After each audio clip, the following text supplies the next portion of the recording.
All right. Welcome back, everyone, to the reception table. Today, we will be continuing our adventure, but first, we have a few announcements to make. As you guys, for those of you who don't know who we are and don't know what we are a D&D podcast, or D&D streaming group, and we are currently running our own homebrew campaign, having a great time, having a lot of fun. Today, we're going to have a few of our players missing. Right now, you may notice that we have Astrid, Kalikath, and Zatira. However, we are missing Domino and Onyx. I know his name. ADHD DM go hard. But regardless of that, that's okay. They had some other obligations that they had to reach to. So we're going to be having a good time today. Would you guys like to say anything before we get started? Say hello or anything? I'm just glad I was able to be here on time. I was worried I might not show up myself, but everything seems to be A-okay. On that note, stream, I'm terribly sorry that we're starting 40 minutes late. We had a lot of technical difficulties and a number of issues along those lines, but as we get better at doing this and as we work hard to make the best stream for you, we will get better, and it will get better overall. As for the final update that I did need to mention is that we have a podcast. I'm not hosting it. Actually, Onyx, one of our good friends, members, teammates, campaign goers, is hosting it, where he's going to be talking about the campaign and talking with different players about their aspirations, how they created it, who we are, and it's a lot of fun. We're posting it on our YouTube channel, which you can find on YouTube. It is Mr_Rose, and the name of the podcast is The Reception Talks, I do believe. Is that right, Grayson? Yes, that is correct. And if I'm not mistaken, I believe you're co-hosting that. Is that right? Yes. James and I both co-hosted the first episode of Reception Talk, with our first two guests being Justin, the player of Astrid, and Matthew, the player of Domino. And you can check that out and find out a little bit more about these characters that you may not have figured out from the first session. Absolutely. So with that, if you want some more of our lovely content that we're working hard to get to you, you can find it there at Mr_Rose, and we'll be happy to give you a little something in between these long 2-week periods between each show. But I don't want to hold you any farther. Let's get back into the campaign. Quick update before we get back to it. Our adventurers were currently split for sure. We have currently Domino resting after being imprisoned after a few shenanigans went down in a bar, and unfortunately a murder did happen. And then we have Onyx, who's currently on his way to get his sick sister over to his brother, to where that way that she can be taken care of while he goes on an investigation. On what, though, we're not quite sure. As for our other members, Kalikath's gone missing, unsure after the ordeal. He certainly had a bit of a fuss with some of these players. Of course, one of his friends and the bartender was unfortunately murdered by Domino, and there's a number of people to blame and a number of attributes to that. So Kalikath's currently in the wind, and we'll have to see where that picks up. As for the last two, Zatira's currently following along with Astrid in curiosity about who this guy is, and also what all can he offer for Zatira? Astrid himself has a certain quest he needs to meet, and he says he needs to speak to the Lord of all of Crossroads, Lord Vashon Kohi. And so we'll pick it back up as they're walking their way out of the Bayside Marketplace and through the Capitol Square. Astrid and Zatira. So what exactly does a Lord of Crossroads want with a Goliath? I don't know, honestly. To me, I believe I was just a bodyguard. The people with the information were Smokin' Joe and my master. And they have gone missing, so I have only one true lead to go on. I need to go see Lord Vashon. Well, I wanted a bodyguard. Well, there's plenty to come by here in town. Don't know why they'd specifically get a Goliath and his master for it. I don't know either. Honestly, after everything that's happened, I'm enjoying myself. I'm seeing a lot of sights I never thought I could see. Yeah, it's not much really. You guys Okay. progress for some ways throughout the capital district. The capital district is lined with this white kind of limestone walkways, and you can see wagons kind of coming through. They're sparse in between. Not much business necessarily needs to be in the capital district for any traders or merchants, but they do travel through on their way to different districts. However, the capital district is where you can see a lot of number of people in these fancy suits walking around, and other people in dresses. There seem to be some Windows stores with kids looking in, asking for various jewelries and toys and things.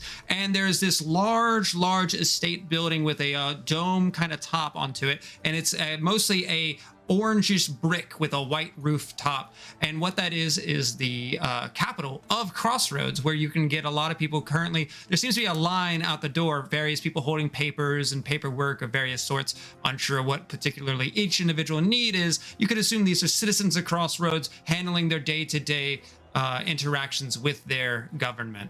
As for where Lord Vashon Kohi is, at least his estate is just at the end of the capital square, which goes up this large hill where you can see, looking upwards, that there's this large like gated area, and beyond it you can't quite see. It becomes forested, and you can't quite see yet the estate, but it is a good quarter-mile walk through a large capital district, and there's plenty more to see. Now, did Lord Kohi himself talk to you specifically, as well as your master and Smokey individually, or were you just dragged into the middle of this? Can I roll a history check for that? I don't think you need a history check for that per se. You know that that the true master of the the true master of the Frostpulsadir the Glacial Gap monastery, couldn't find the word for me. He sent you guys out. Canton Prin was your master and teacher of how to become a monk some time ago, and still to this day, he has raised you practically in the way of becoming a monk. But the person above Canton Prin and above all of the monks has sent you on a quest to carry a most secretive and delicate and important material, and deliver it directly to Lord Vashon. This seems to be a multi-country decision that took a lot of time and thinking, and they entrusted you two alone to take it. You do know that there was a talk about bringing more, maybe even a small army to protect this item, but they decided discretion was the best advised. And so that's why it was a party of 3 rather than a small army. Right. Okay. All I know is the master, the one above all, the master, told us to do this, Zatira. Or I don't even fucking. Oops. And you know that as Master Martez is who sent you. Right. So. Really? Well, yes. It is of great importance. What could possibly be so important as to reach a master of masters for this? All you need to know is it's just important. And as you guys progress some ways, Vashon. passing by the... Oh, sorry. No weapon. But many people would like to get their hands on it.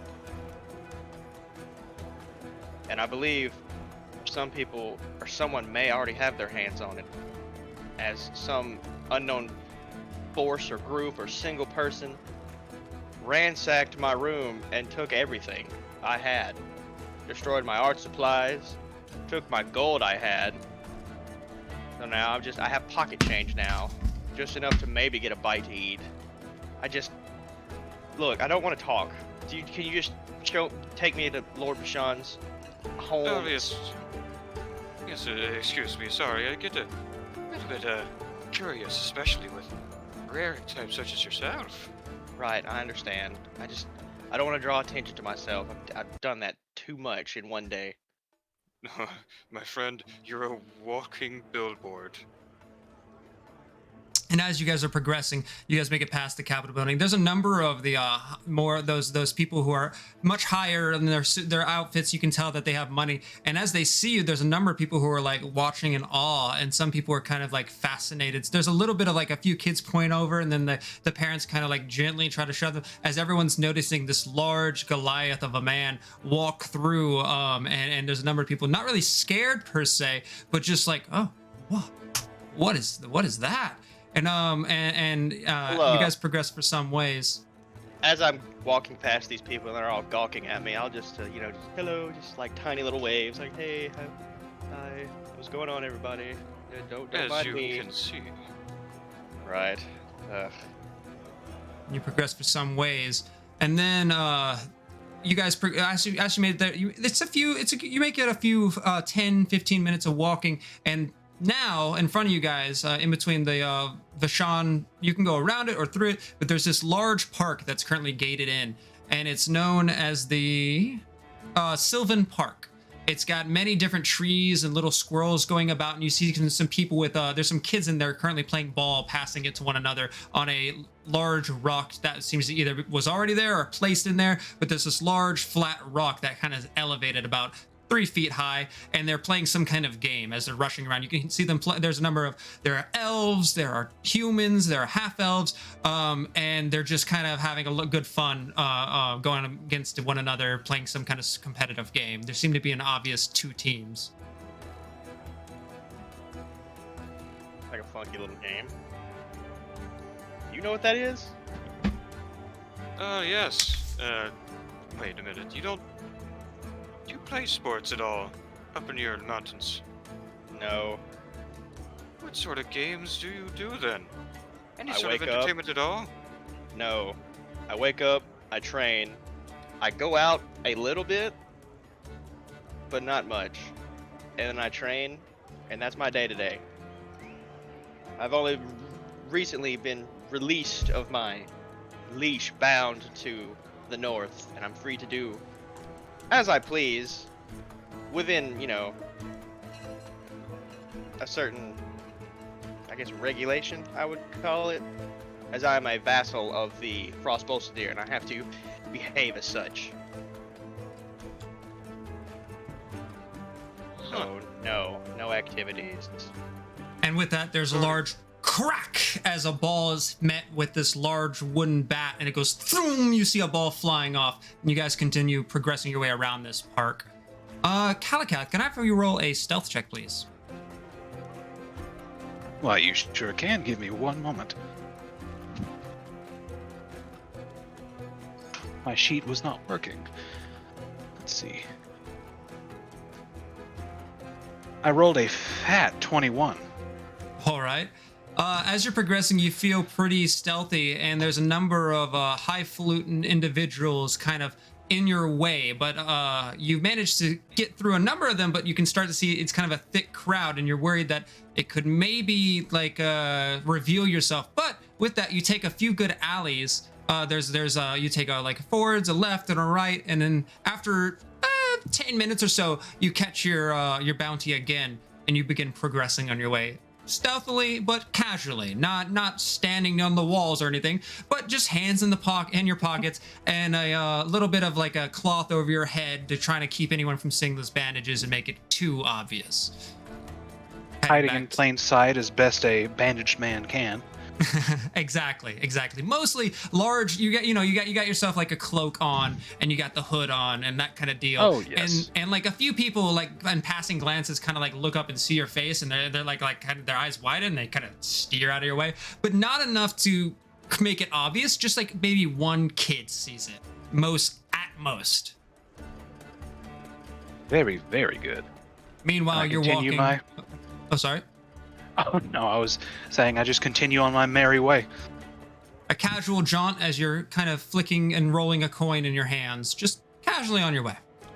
As for as for Astrid and Zatira, you guys get to pass the Sylvan Park, and there, not too far away, you actually can start to see the trek that goes up a large grassy hill with trees upon it, and a paved road with some kind of it's still that white limestone, but it seems much nicer and more precisely placed bricks that head their way upwards. And you can kind of smell this, like you breathe in, you can smell this salt in the air. And excuse me, and that is towards Lord Vishan's estate. That this is a large hill to his estate. Excuse me. Well, we're getting closer, lad. This is looking around, looking at all the description you just gave me. This is a pretty nice place. And that's salt. That's salt. What? You smell something salty? Yes, of course. What is that? Zatira, you would know that as this entire city is basically it's a seaside city, and that salt that's coming through occasionally wafts its way through the sea. It's basically a gust of wind has gotten it, and you know, like when you're on the beach and you can get that good like scent, like that you breathe it in. It's kind of that finding its way through the city, and as you're kind of getting out of these crowded building by buildings, it kind of goes over the buildings and rolls back down, and that's where you are right now. So that smell is actually the seaside that's just a few miles away. Well, Miles, by half the mile. sea. Sorry. Right. See? Well, by the sea. We're near the sea? Yes. I have to go look at it. Later, though. Later. I have to look at it. I've never seen the sea before. Huh. Is it truly made of salt water? Water, like, you can't drink it? Yes, it's true. That Unless sounds... you're particularly daring. That sounds awful. All of that free water out there, and it's too salty to drink? Oh, that sounds like a nightmare. I can't imagine it would be much easier living up in those mountains with the only source of moisture is hardened ice and frigid snow. Oh, yeah. Yeah, no, it's not fun. No, it's not a place where common folk tend to just stay. It's mostly just Goliaths. You should get a good view of the ocean once we reach the peak here. At least I think so. Never been up here myself. Okay, that sounds promising. Please lead the way. As And you as guys- Zatira walks forward, Astrid's gonna do like a little, like a giddy little. That's the sea. Yes.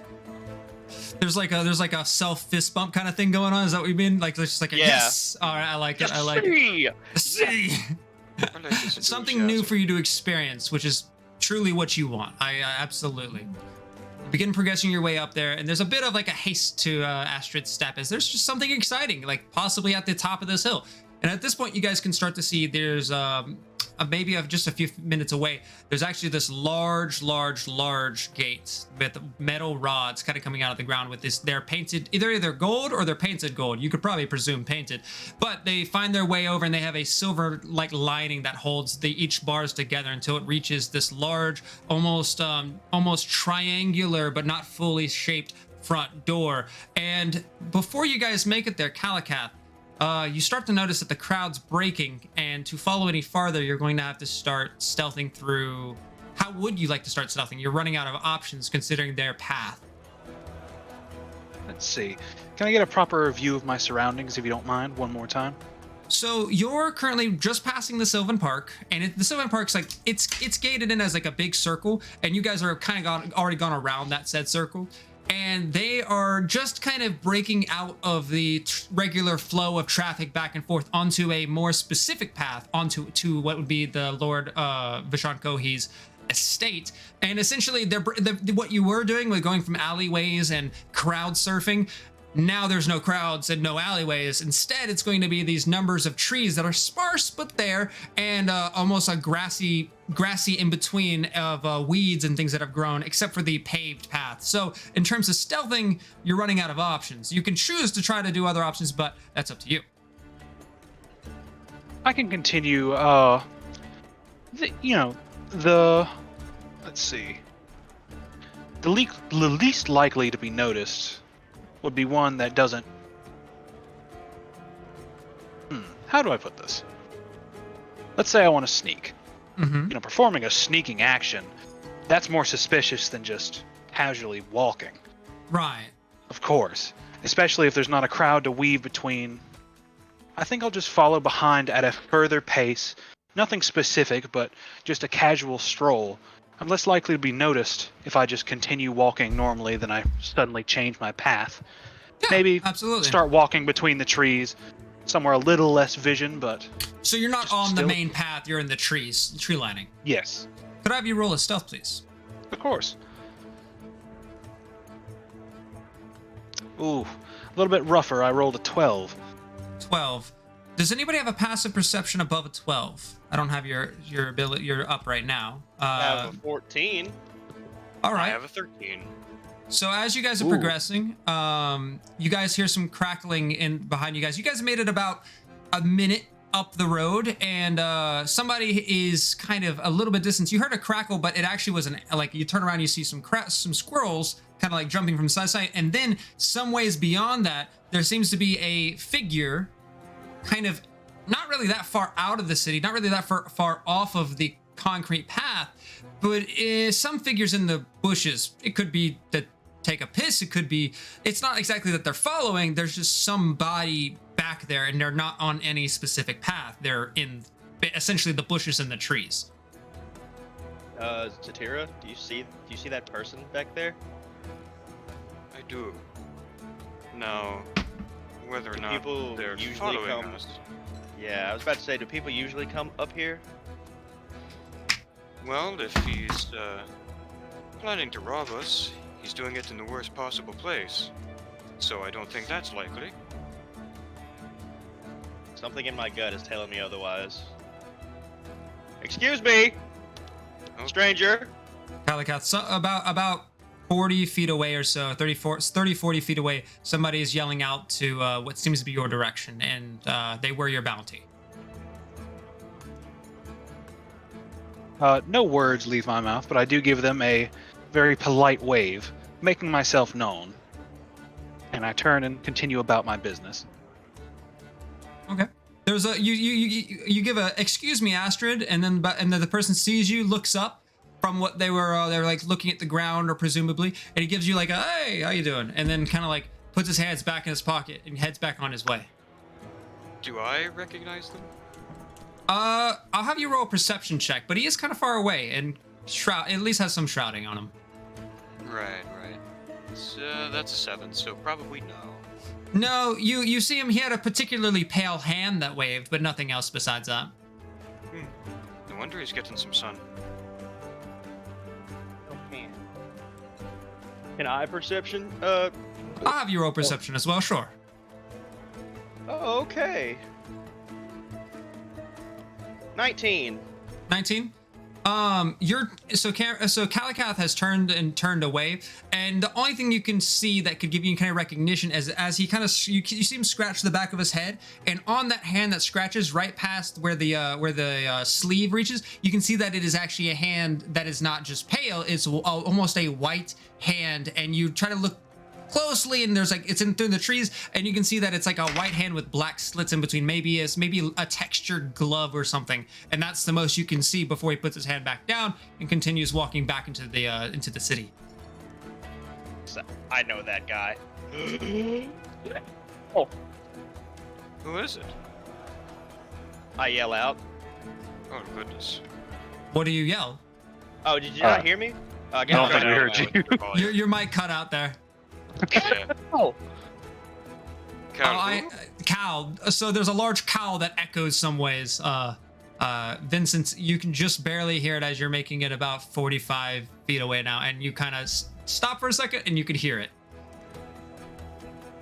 Doing my best to ignore the sound, I just continue walking. You continue on your way back into the heading your way towards the Seaward District. Yes. I thought you didn't want to attract more attention to yourself. Well, it raises suspicion when someone I met already is following us. Who was that? That was no pale hand. That was a bandaged hand. And he is a bandage man. His name is Calicath. Does Calicath ring a bell to me? To Calicath? Not particularly. You can roll No, I don't think there's any reason. You could roll history perhaps, but go ahead. You might have heard some rumors. I got a shot. That's a 10. No, nothing really. Calicath is just a brand new name to you. Is he another friend of yours you met while you were staying here? Well, I wouldn't really call him friend. So you remember that bar fight, right? Oh, yes. And there was one casualty, and it was the bartender. And apparently Cal was in super deep cahoots with this bartender. They were the best of friends from what reaction I gathered from him when he literally exploded from this one magic person. That, Oh, yeah, it was insane. There was these 4 people that got up and I guess had an attitude with me simply because of what I am, and I did not appreciate that. And they, I guess the magic person, tried to do some magic act to one of them, which then caused them to have great anger. I don't like seeing people in trouble. So I started a bar fight, I guess. And that's interrupting that conversation, actually, there is a call out into the woods, not that far outside as the gate swings open. Oi! What are you doing on the path? We heard you yelling. oh, don't mind us, sir. You have any business here? This is going to be, this is private property. Yes, please. Come closer so we stop yelling. I'm not stepping out into the tree line. You come to us. No, we just need to see Lord Vashon. Bashan's We'd have back to watch. here inside the state. Show yourselves Yes. or we'll call more guard. Okay. I'm gonna put my hands up. Don't be alarmed. Yes, Did I he- am tall. Out come 2 hands, and then out comes you from the tree line. And Satira, what are you doing? I will follow along with him.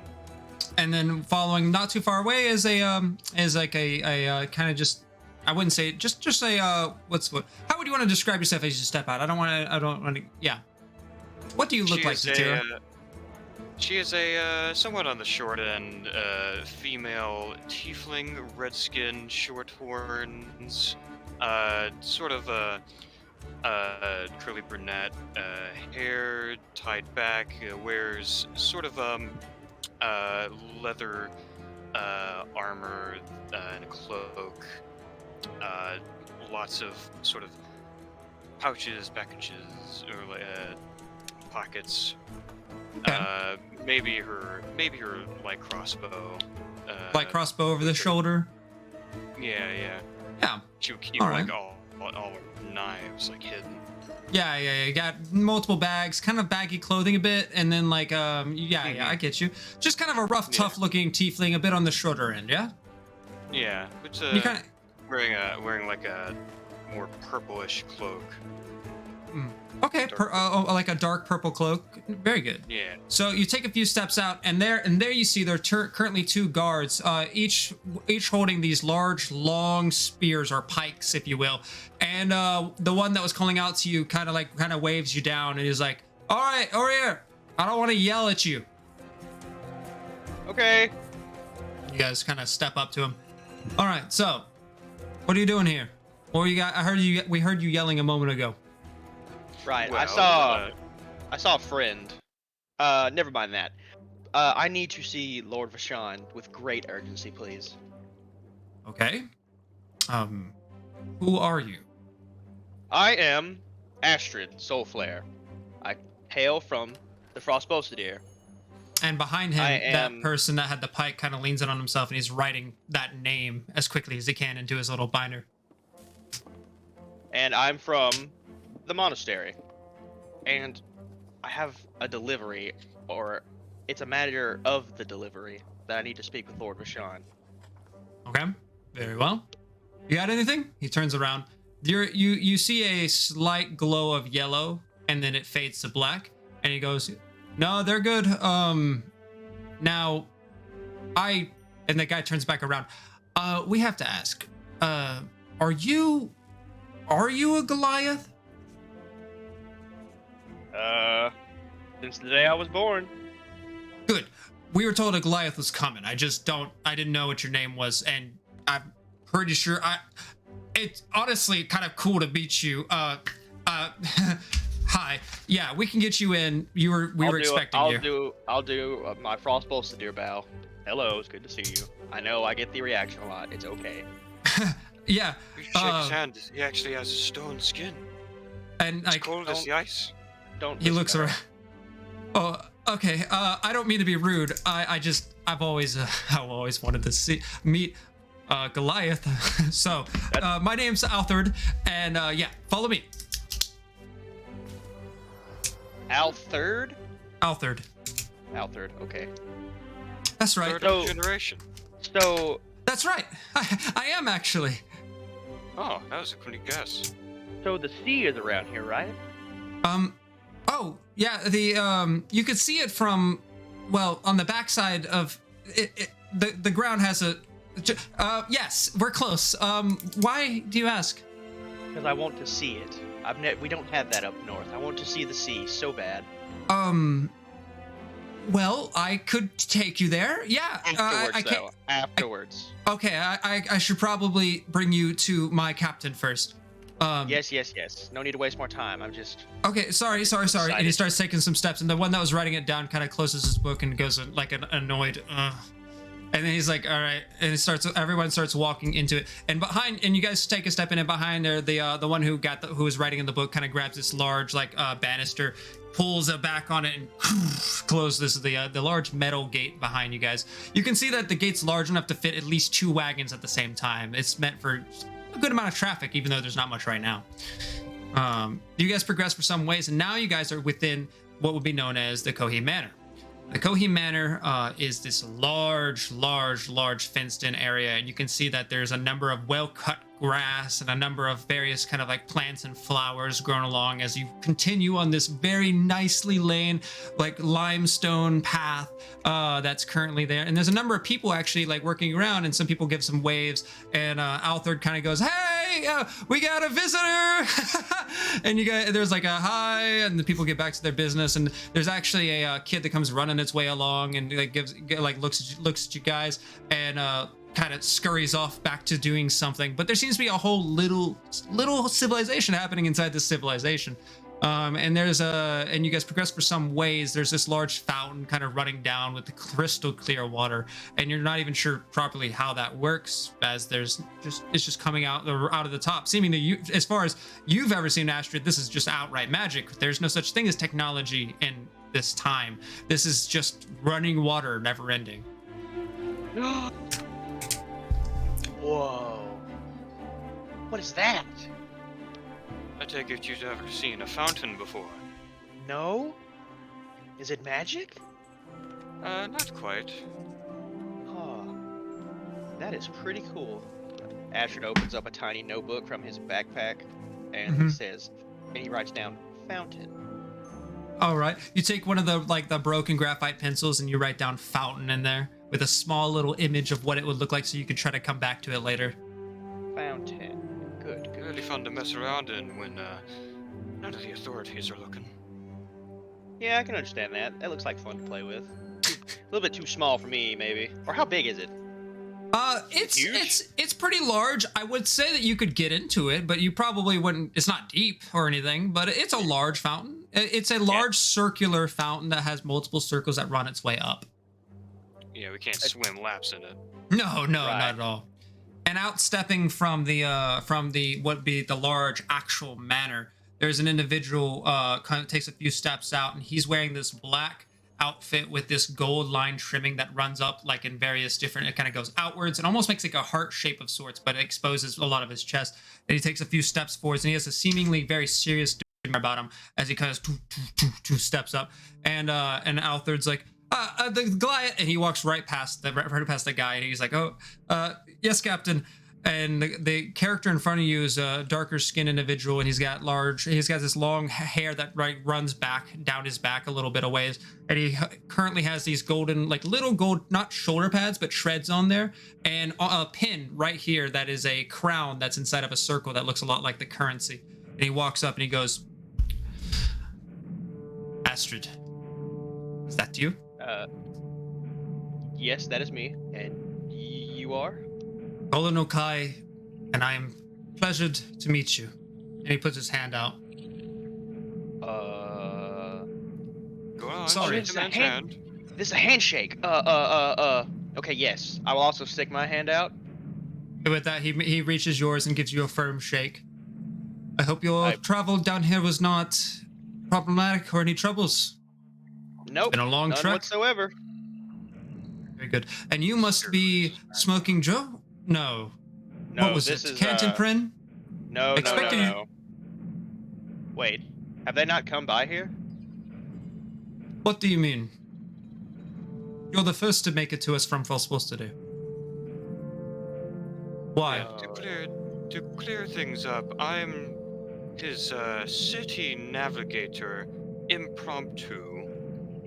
As you were left behind by your companions. I raised an eyebrow to see if that's correct. Yes, my master and Smoking Joe just left. They up and left. I was putting things into my room and they just disappeared without a trace, and I have no clue where they went. I was hoping they would come through here. Well, So to fill that role, I took it upon myself to guide him around the city here. and what did you say your name was? I am Zatira. Zetir. A very fine name. I thank you. We did have someone come on your behalf, but not Canton Prin, no, it was Mako Skit. He's currently inside talking to my father on your behalf, or about your behalf. Oh. I'm sorry to hear that you had troubles making it down here. It is concerning to see that Canton did not make it. And he kind of leans in. Do you have what you came here to deliver? No, that's why I came here, because I thought they would be here. Everything was stolen, and they were nowhere to be seen. So I thought they just left with it. My room was ransacked by thieves in the Astrid. night while I was gone. Astrid. I am the colonel. I handle the security. My father will be talking to you about the politics. I don't mean anything rude by it, but I think I've asked all I should ask and leave it to him from there. Zatira, you do not seem fitting in this scenario. So I will let you in, but if Lord Vishon asks you to leave, you must respect that. Is that understood? Completely. Sign a contract and blood if I need to. There will be no need. My job is simply to keep him safe and keep the city safe as well. I can assure you, though, Astrid, my father would not be happy to hear this failure. I am not happy to hear this failure. But we must figure out what we must do from here. So, is there anything before we speak with my father that you are here to do, need, etc.? I know that he's currently speaking with Mako on your behalf. I don't know what business you have with Mako, but I might suggest we let them finish their conversation. I guess. Very well. Can I roll a history check to see about Mako? Yeah, go ahead. Okay. And I will say, Zatira, oh, sorry. That's a 10, by the way. 10. Mako means nothing to you, Astrid. As for you, Zatira, Mako Skit is actually a pretty significant figure in Crossroads, as he is the head priest of the Red and the Church of the Red in the city of Crossroads. There are people above him, but that's back in Sinet. This is the top dog for the city, for the Church of the Red in Crossroads. Gotcha.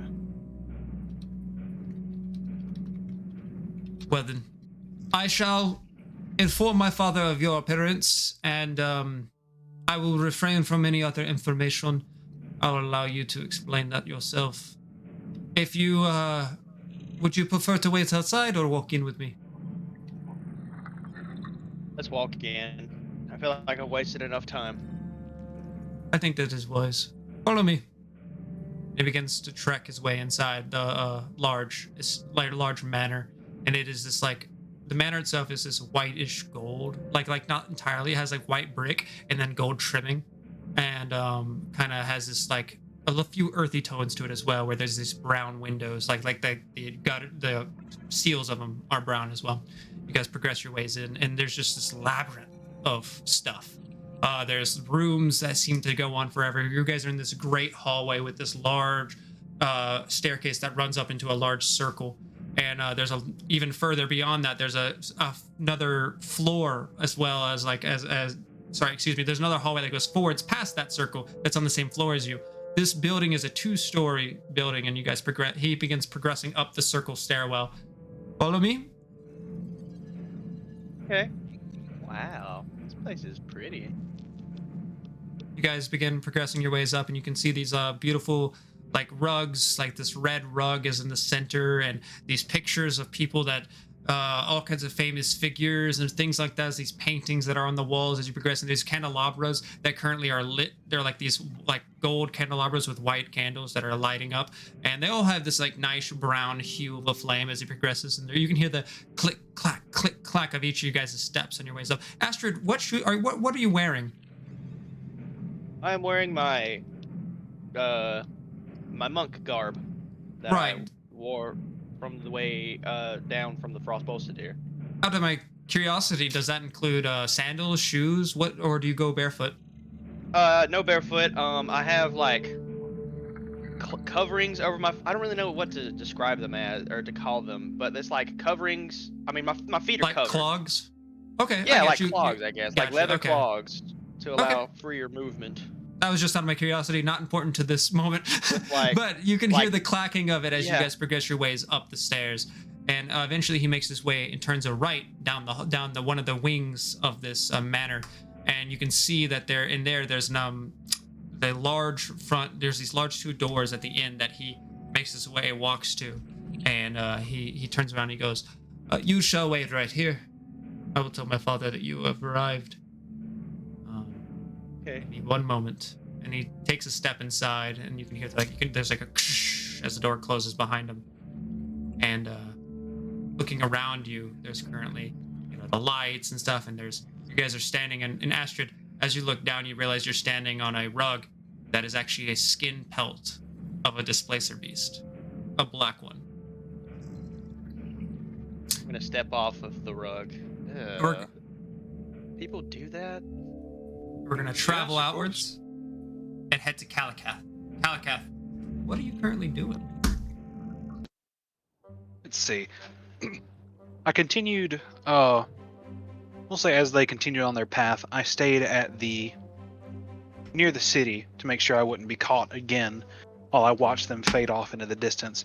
Mm-hmm. I would love to follow up the direction they took to try and make on the myself path, to their or location. are you sneaking up the path? Or sorry, are you sneaking off the path, or are you just walking up the path? Like to talk about Just walking along the path. All right, walking along the Same path way in they some took. ways. You did this like since you like waited a moment. This is a good 5-10 minutes after they walked up. And you walk up, and currently the gates close, and there's a guy standing back there, and he scratches his back and turns on and goes,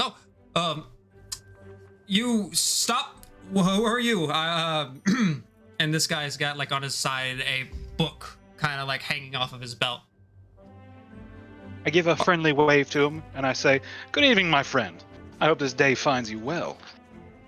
It's a pretty fine day, I would say. Yeah, it's a good day. You didn't, what's your business here? Sorry. Hello. I come seeking audience with Lord Vashon.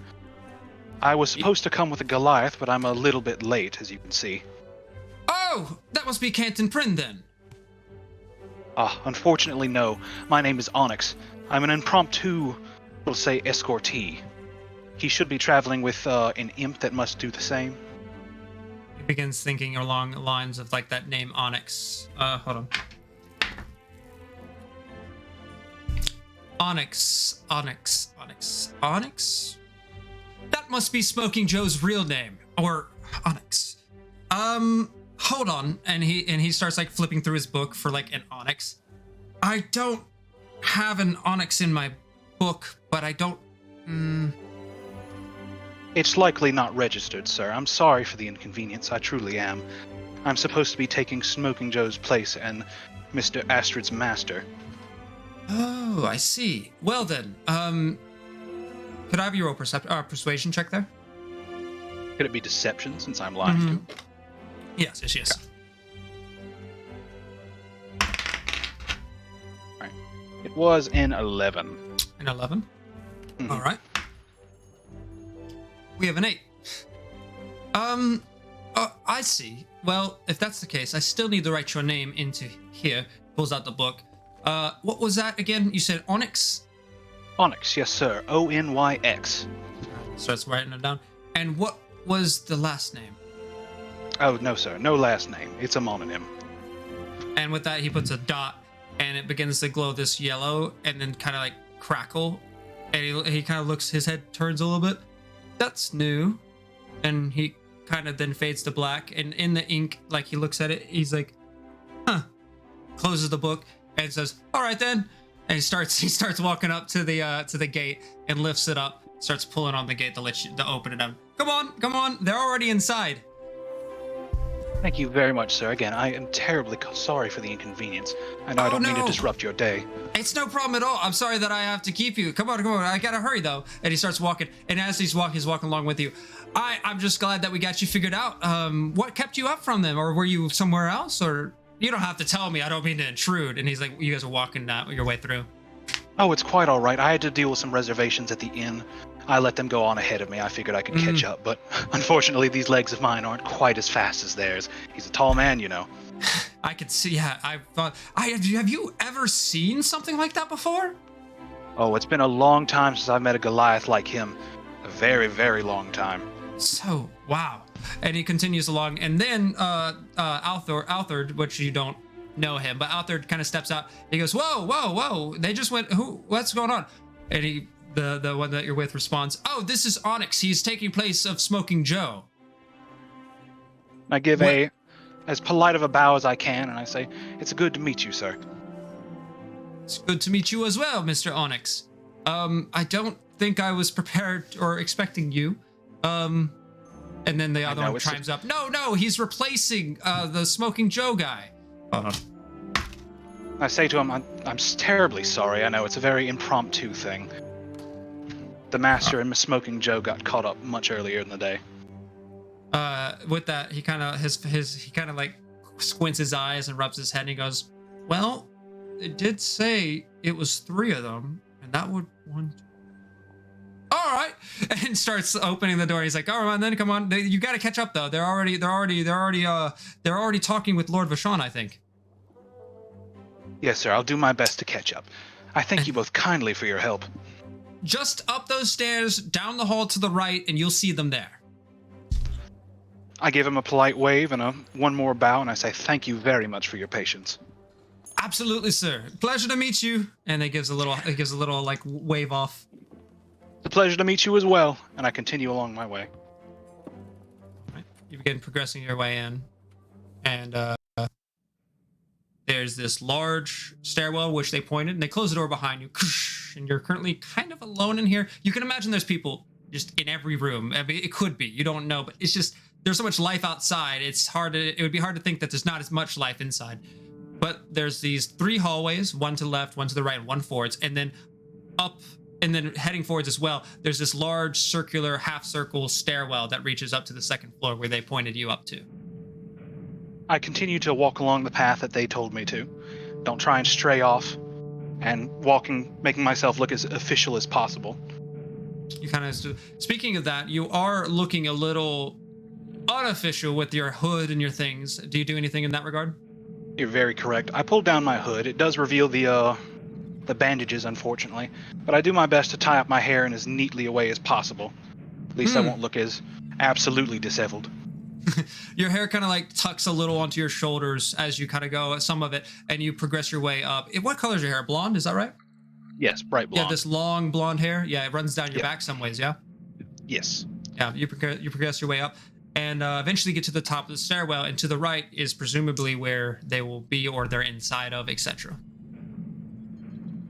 I walk up to the door and can I examine it first? Excuse me. It's a hallway, and at the end of the hallway would be the door, but you've not taken that right on the hallway. Gotcha. You can presume that across that hallway is the right place, but you stop for a second as you can You kind of stopped at that hallway. I stopped you there. You can do whatever you want from there. I understand. I'll just continue taking along the path. Okay, taking that right, you immediately see a Goliath and a smaller tiefling kind of standing there talking to one another over a rug. As I walk up, not loudly, but enough to make myself known, I take a bow and I say, "Excuse me, Astrid. I'm here. It's me, Onyx." Astrid, I raise yep. my eyebrow at him suspiciously. I definitely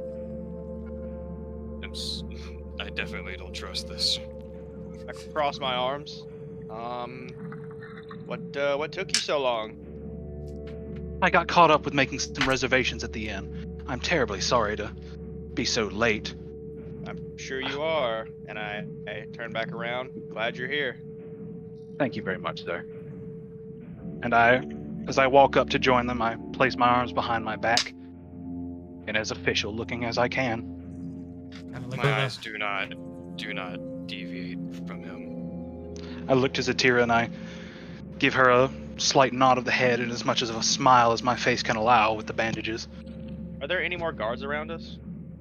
Not currently. There's Okay. this room, and you guys are pretty empty.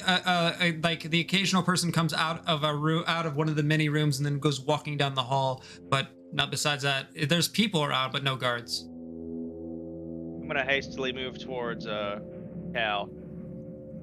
I'm gonna like move my head down so I can talk quieter. Why are you here? Onyx. You really don't think I could just let you walk away after finding out a secret that big, do you? Oh yeah, it's here all right. Have fun looking for it. No, it's not that I'm interested in. I just want more knowledge. Besides, they did say you were meant to come with 3. A smooth talker on your side might also be of some help. Yeah, I bet. I can't imagine you're in a very good situation now, can I? No, I'm not. Well, that's why I'm here. But I just want to let you know, I don't trust you as far as I can throw you, and I can throw pretty damn far. You realize that it's a contradiction. And as you're like saying that's like the door creaks open, and out comes Colin O'Kai, and he kind of looks outwards and he goes, "You can come in. I'm to be with here as well. Make sure." Thank you. Can you just tell my navigators to stay here, please? I'm afraid he wants to speak with all. Who is this? This is the other one that was left behind. He was doing Kenton. No, Onyx. Go ahead, explain yourself, Onyx. I give as great of a respectful bow as I can, and I say, "I'm terribly sorry for the inconvenience. I know I'm horribly late. I had to stay behind to make renovations. I truly thought I could catch up in time, but unfortunately this man, he's quite tall and his legs take him quite far." And there's a bit of like a suspicious look to him, as it kind of a stern look, and he looks forwards and he goes, "Your compatriots never said anything about you. Never said you were coming. Why would they do that?" I know. Because it was a very Didn't impromptu realize he thing. was, exactly. I We don't didn't realize know. how long he would be. And this is an urgent matter. He looks at your bandages and kind of like there's like a serious look to him. And he goes, "I believe you are of importance in this conversation. So I will allow you to come in." And he opens up the door all the way. I say to him, "Thank you very much, sir. I appreciate your understanding. I truly do." There's just no words respondents, but an upsetness to him as you walk in. And as you guys 3 walk in, he closes the door behind you. And in front of you guys is this large room with this large U-shaped table with just lines of chairs, up to 19 to 20 chairs, boom, boom, boom, boom, boom, boom, into this big, almost council-like opened area. But all the chairs are empty besides one, which is at the very end where there's this individual currently sitting down. He has a golden circlet over the front of his brow, and he's a dark-skinned individual in these large red and blue robes, kind of sitting down, and in front of him is numbers of paperwork and things along those lines. He's got a ink and quill, and he slowly looks upwards at you guys, and you can see that he has these piercing hazel eyes. And to his right is an individual, a very pale individual, with clammy hands, who are kind of like he's kind of like nervously picking at his fingers as you guys walk in. And he stops what he's doing. He looks up at you guys and kind of gives a scowl. And what you can notice from his features, he's got very deep cheekbones. He's almost got some elvish features to him, but his ears themselves are not elvish, so it's hard to determine. But he almost looks like an elf besides the telltale features.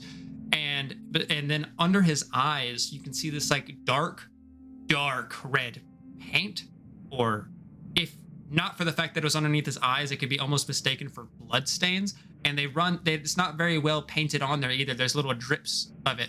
He's in this mixture of a gown slash church outfit, but underneath it is an obvious chainmail, and he has a few features like a gauntlet on him that's like armored, and he kind of has and he also has a helmet currently held underneath his side, and you can see this red emblem on the front of his chest, which is a spoke or a wheel, currently sitting there as a big cog, and on the wheel it looks like it's crushing something, like it's just a shadowy figure.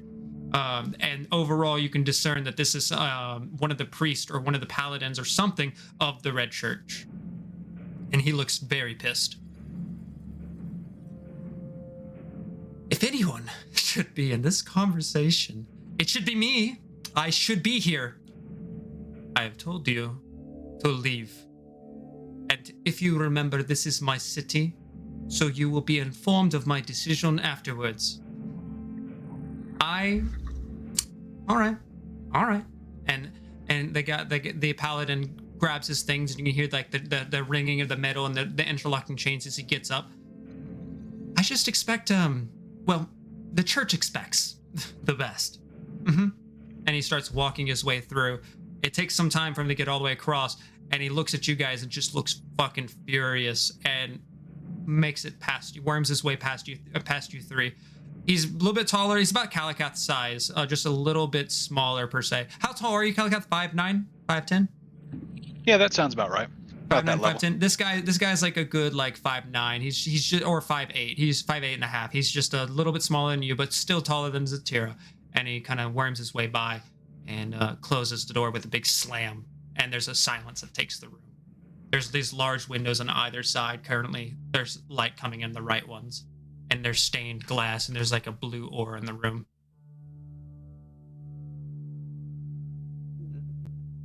You must be Astrid Souffler. Yes. I bow. Yes, that is me. And Lord Vashon? That would be me. Step forwards to the front of the table. Okay. I go to the front of the table. I presume you three follow? Or you two follow? Did not know if he was speaking to us as well or just Astrid. Yeah. He was speaking to everyone. Yes, we follow. We'll follow. I hear that there is complications. Not from my son, but I can see it. Yes. Who are these two? Well, introduce yourselves, you two. I raise my hand fairly quickly and I say, "Hello, sir. My name is Onyx. It's a pleasure to meet you, truly. And I'm sorry for my late appearance. I know I could have come earlier, but I had some matters to resolve." And I turn my hand to Zatira, as if to allow her to speak. She will step forward and do like a curtsy bow and say, "I am Zatira Morn. I am a impromptu city navigator and educating the Goliathan are the ways, so the experience is culture shock.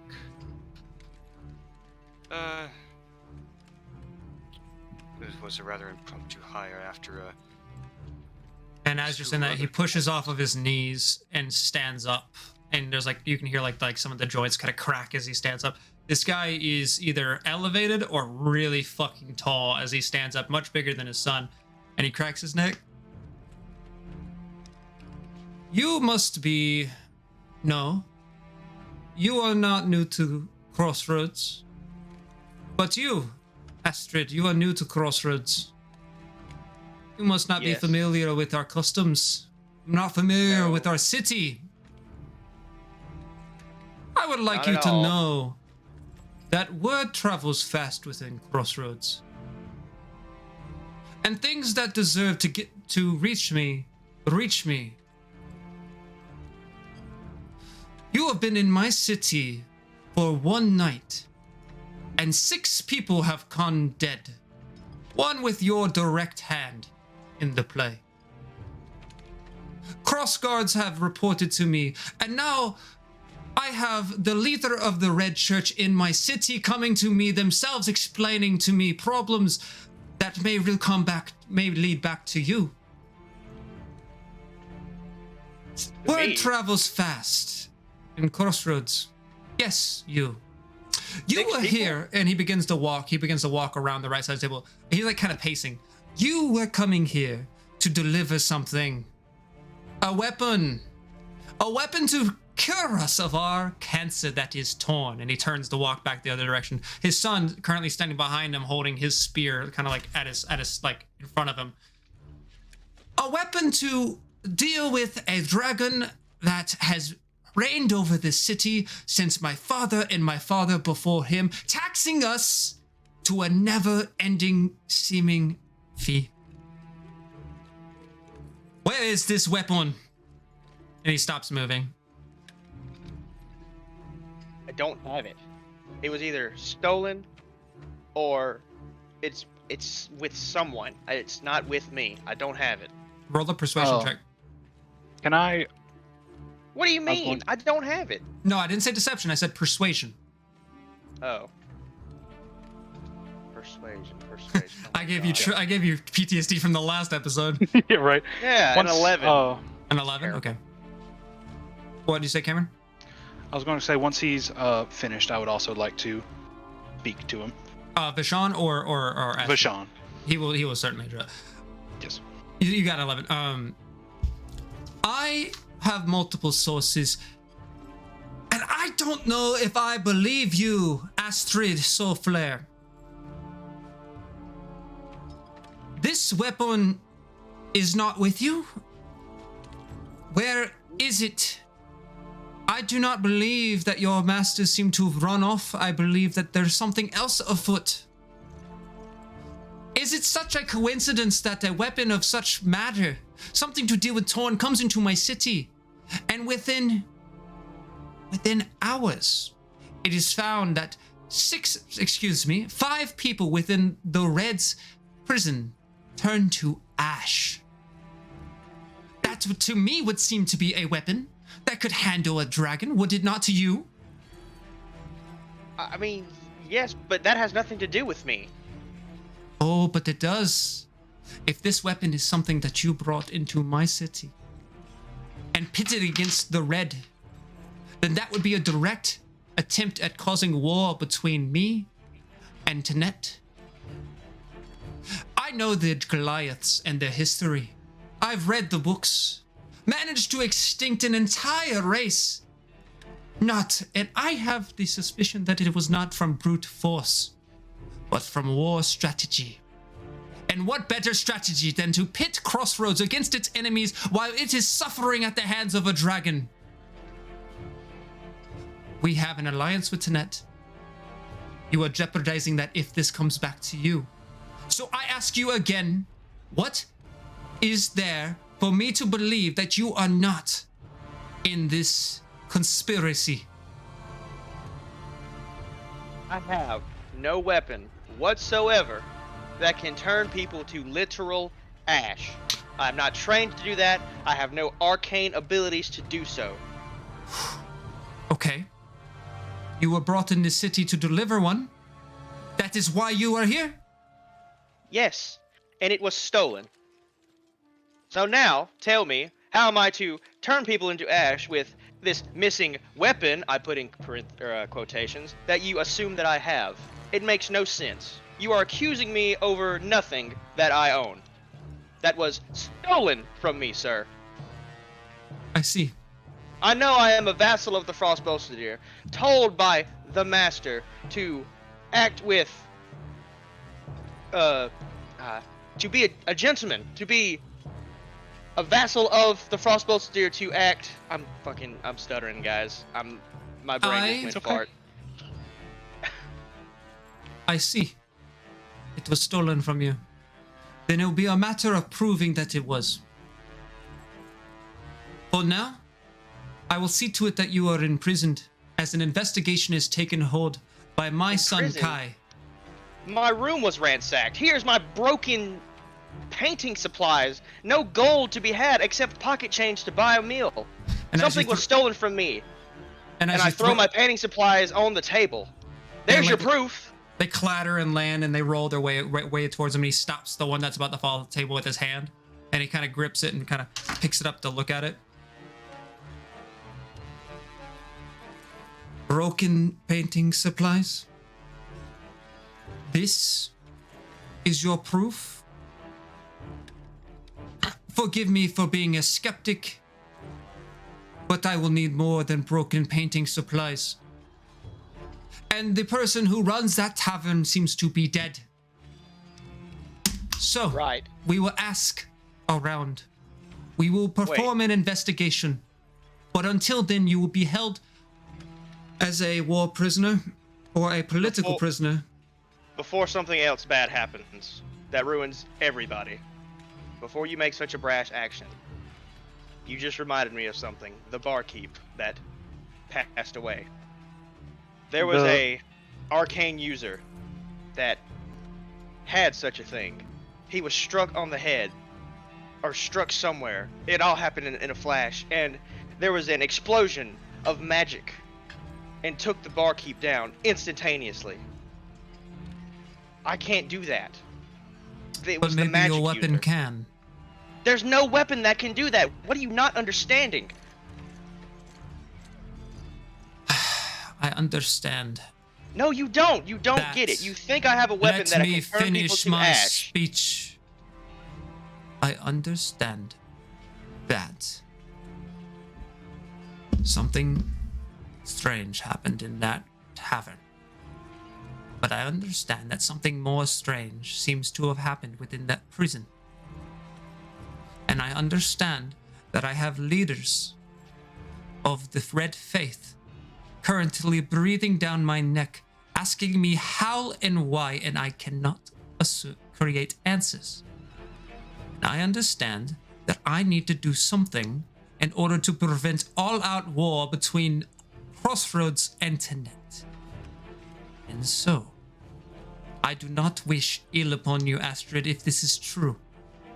But it would seem to me that whatever weapon you are carrying must have been stolen and then used. That's what it would seem. If that is true, then as soon as our investigation is complete, we will hold a trial. And if you are found innocent, then you will not be imprisoned any longer. I do not wish to have war with you. I do not wish to have ill with you. But you must understand the position that I've been placed upon when the lives of my citizens and the continuity of my city is in jeopardy. I could not let Tenet know that I had called in the Goliath's help to handle this dragon, because then I am of the utmost immediate cause of these deaths. I do not want that, but I need to understand what has happened. So my son will be holding an investigation. And you will be held here in a fine place. We will suit our prisons well. You will not be held illy. You'll be given food. You'll be given entertainment, things that you may need, until we figure out what happened. I do not wish for a fight with the Goliaths. Something that I don't understand has happened. Do you have anything more to say? I guess not. I raise my hand. You, Excuse me, sir. one whose name I do not remember? My name is Onyx. There is another reason for why I was late to this meeting today, sir. You I tell. was investigating a situation that had happened at the inn. We all know something strange happened there. And a good friend of mine, Mr. Grom, the barkeep, was unfortunately put down that day. Despite my best efforts to save him, I was unable. What I can say for certain, I have been with Astrid since that day, that night. He has caused no harm to anyone. His physical abilities are astounding, but he very much lacks magical abilities. But one who doesn't. I caught a name. Domino. The same Write one that who down. killed my friend. Excuse me. I was speaking to my son. It's quite alright. He is the one who killed the barkeep. A magical spell, as if glass shards had pierced his body, over and over again, impossible to heal, despite my best efforts. That same night, he was carried off to a prison. As far as I understand, I was in the inn when Astrid first entered. He had no contact with Mr. Domino whatsoever. Do you possibly think it could be the same prison that Mr. Domino was taken to? The one with these powerful magical abilities? It would be most likely, yes. If the Red took him, and my guards should have some information on this, we can certainly investigate. This is very helpful information. If that is the case, then that can help us discern who has the weapon. The matter is now, if he did steal the weapon, that is still on me for bringing it into the city. But I've heard more of the thing. name Domino. Oh, go ahead. I'm sorry to interrupt you, sir. I truly am. No, this is good. This would be news to Astrid as well, as I have not gotten to speak to you since then. Well, since this morning. The boxes which... the box that was stolen from Mr. Astrid, I don't believe contained any sort of weapon. I believe it was purely his items. His master and Smokin' Joe. I believe they took the true possession to safety. That is Although I still particular. don't believe that there is any weapon.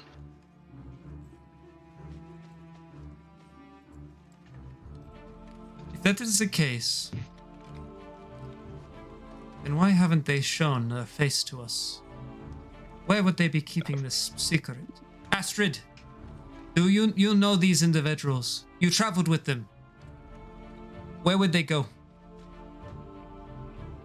I have no clue. Then that All would I be on know our... is I don't know where I'm at.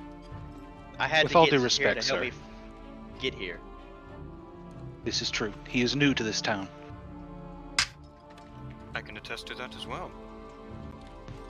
What is your story in all this, Navigator? Well, I really had only met the Goliath the other day, as I had mentioned to the guards earlier. But I believe I may be able to support this Domino situation, as I might have witnessed his escape. Excuse me? Describe Then you know what happened. Or, no, just tell me more.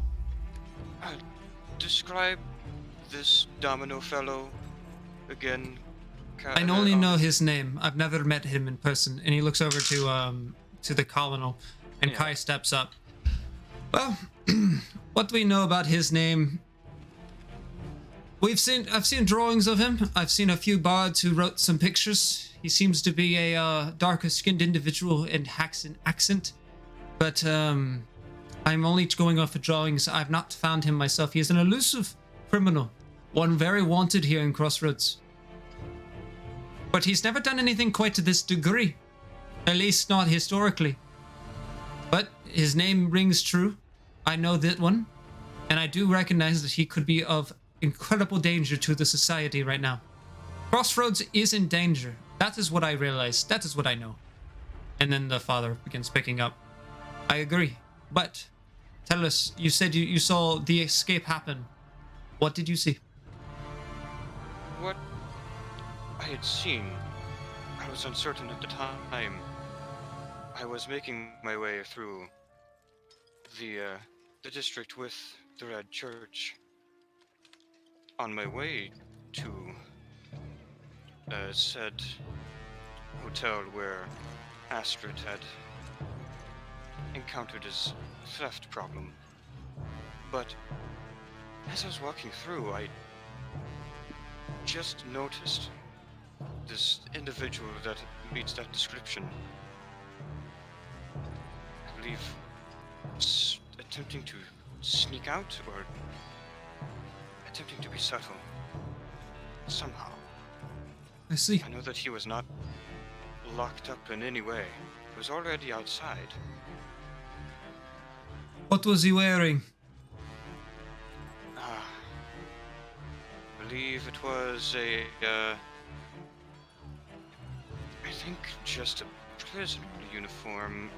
Or no, I may be mistaken on that myself. Excuse me. You can roll history. Yeah. That's a 13. He's wearing leather armor. He was wearing leather armor. I believe a top hat of some sort. That aligns with accounts. Inside of the prison, there was a number of ash bodies, and then a prisoner, a tunic left on the floor, and leather, and the armor missing from one of the guards. So that checks out. This information has been very useful. Now, you must understand, I cannot allow you to be out there in the city. This is all the word of the people in suspect, the person in suspect, and you two. He points at the two, at Astrid. Or sorry, he points at Kalakath and Zatira, and you two. You two may not have been involved directly, but now you know far too much information to allow to be on the streets without a resolution. I do not want widespread panic, and so unfortunately, your needs will be kept, your bills will be paid, but I will be keeping you here on my estate as temporary prisoners while an investigation is taken through. This decision is final. And he kind of starts to sit back down, and he motions for his son to take you guys away. I glance over at Kalakath, like, ugh. With as much grace as he can, Kalakath bows to the... What was his name again? His name is Vishon. Vashon. I was thinking Deshaun.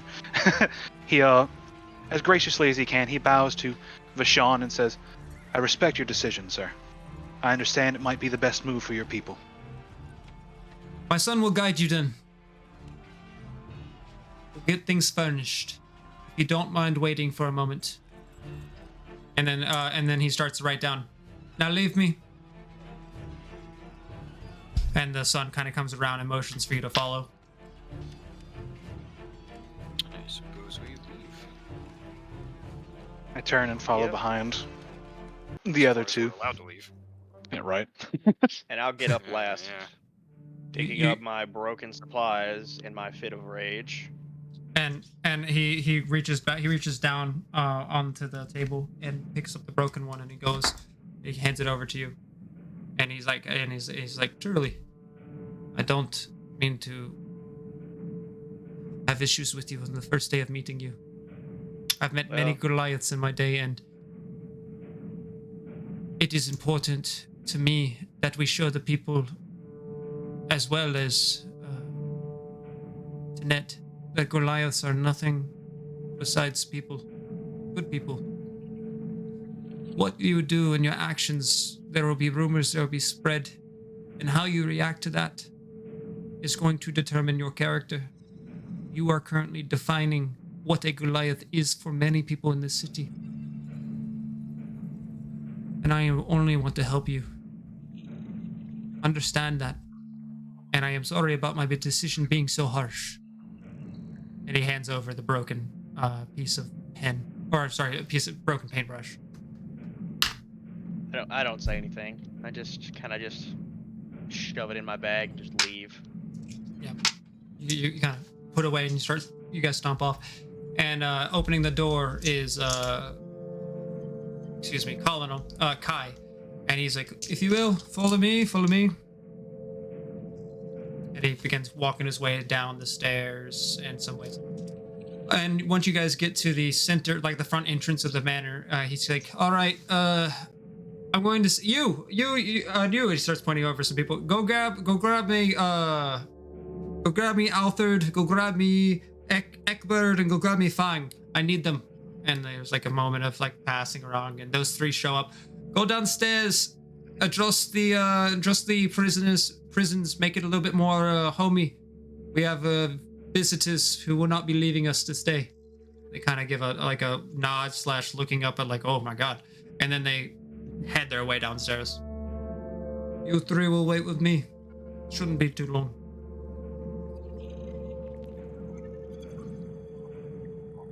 Sorry about my father. Would you guys like to make any actions, or would you prefer to wait? Do we at least get a free meal out of the deal? I'll make sure that you are accommodated. Do you have any preferences, allergies? No, fine, thank you. I like my salmon seared. We have very good cooks here. We'll make sure that we get you treated well. This will be a vacation, if you will. Staycation.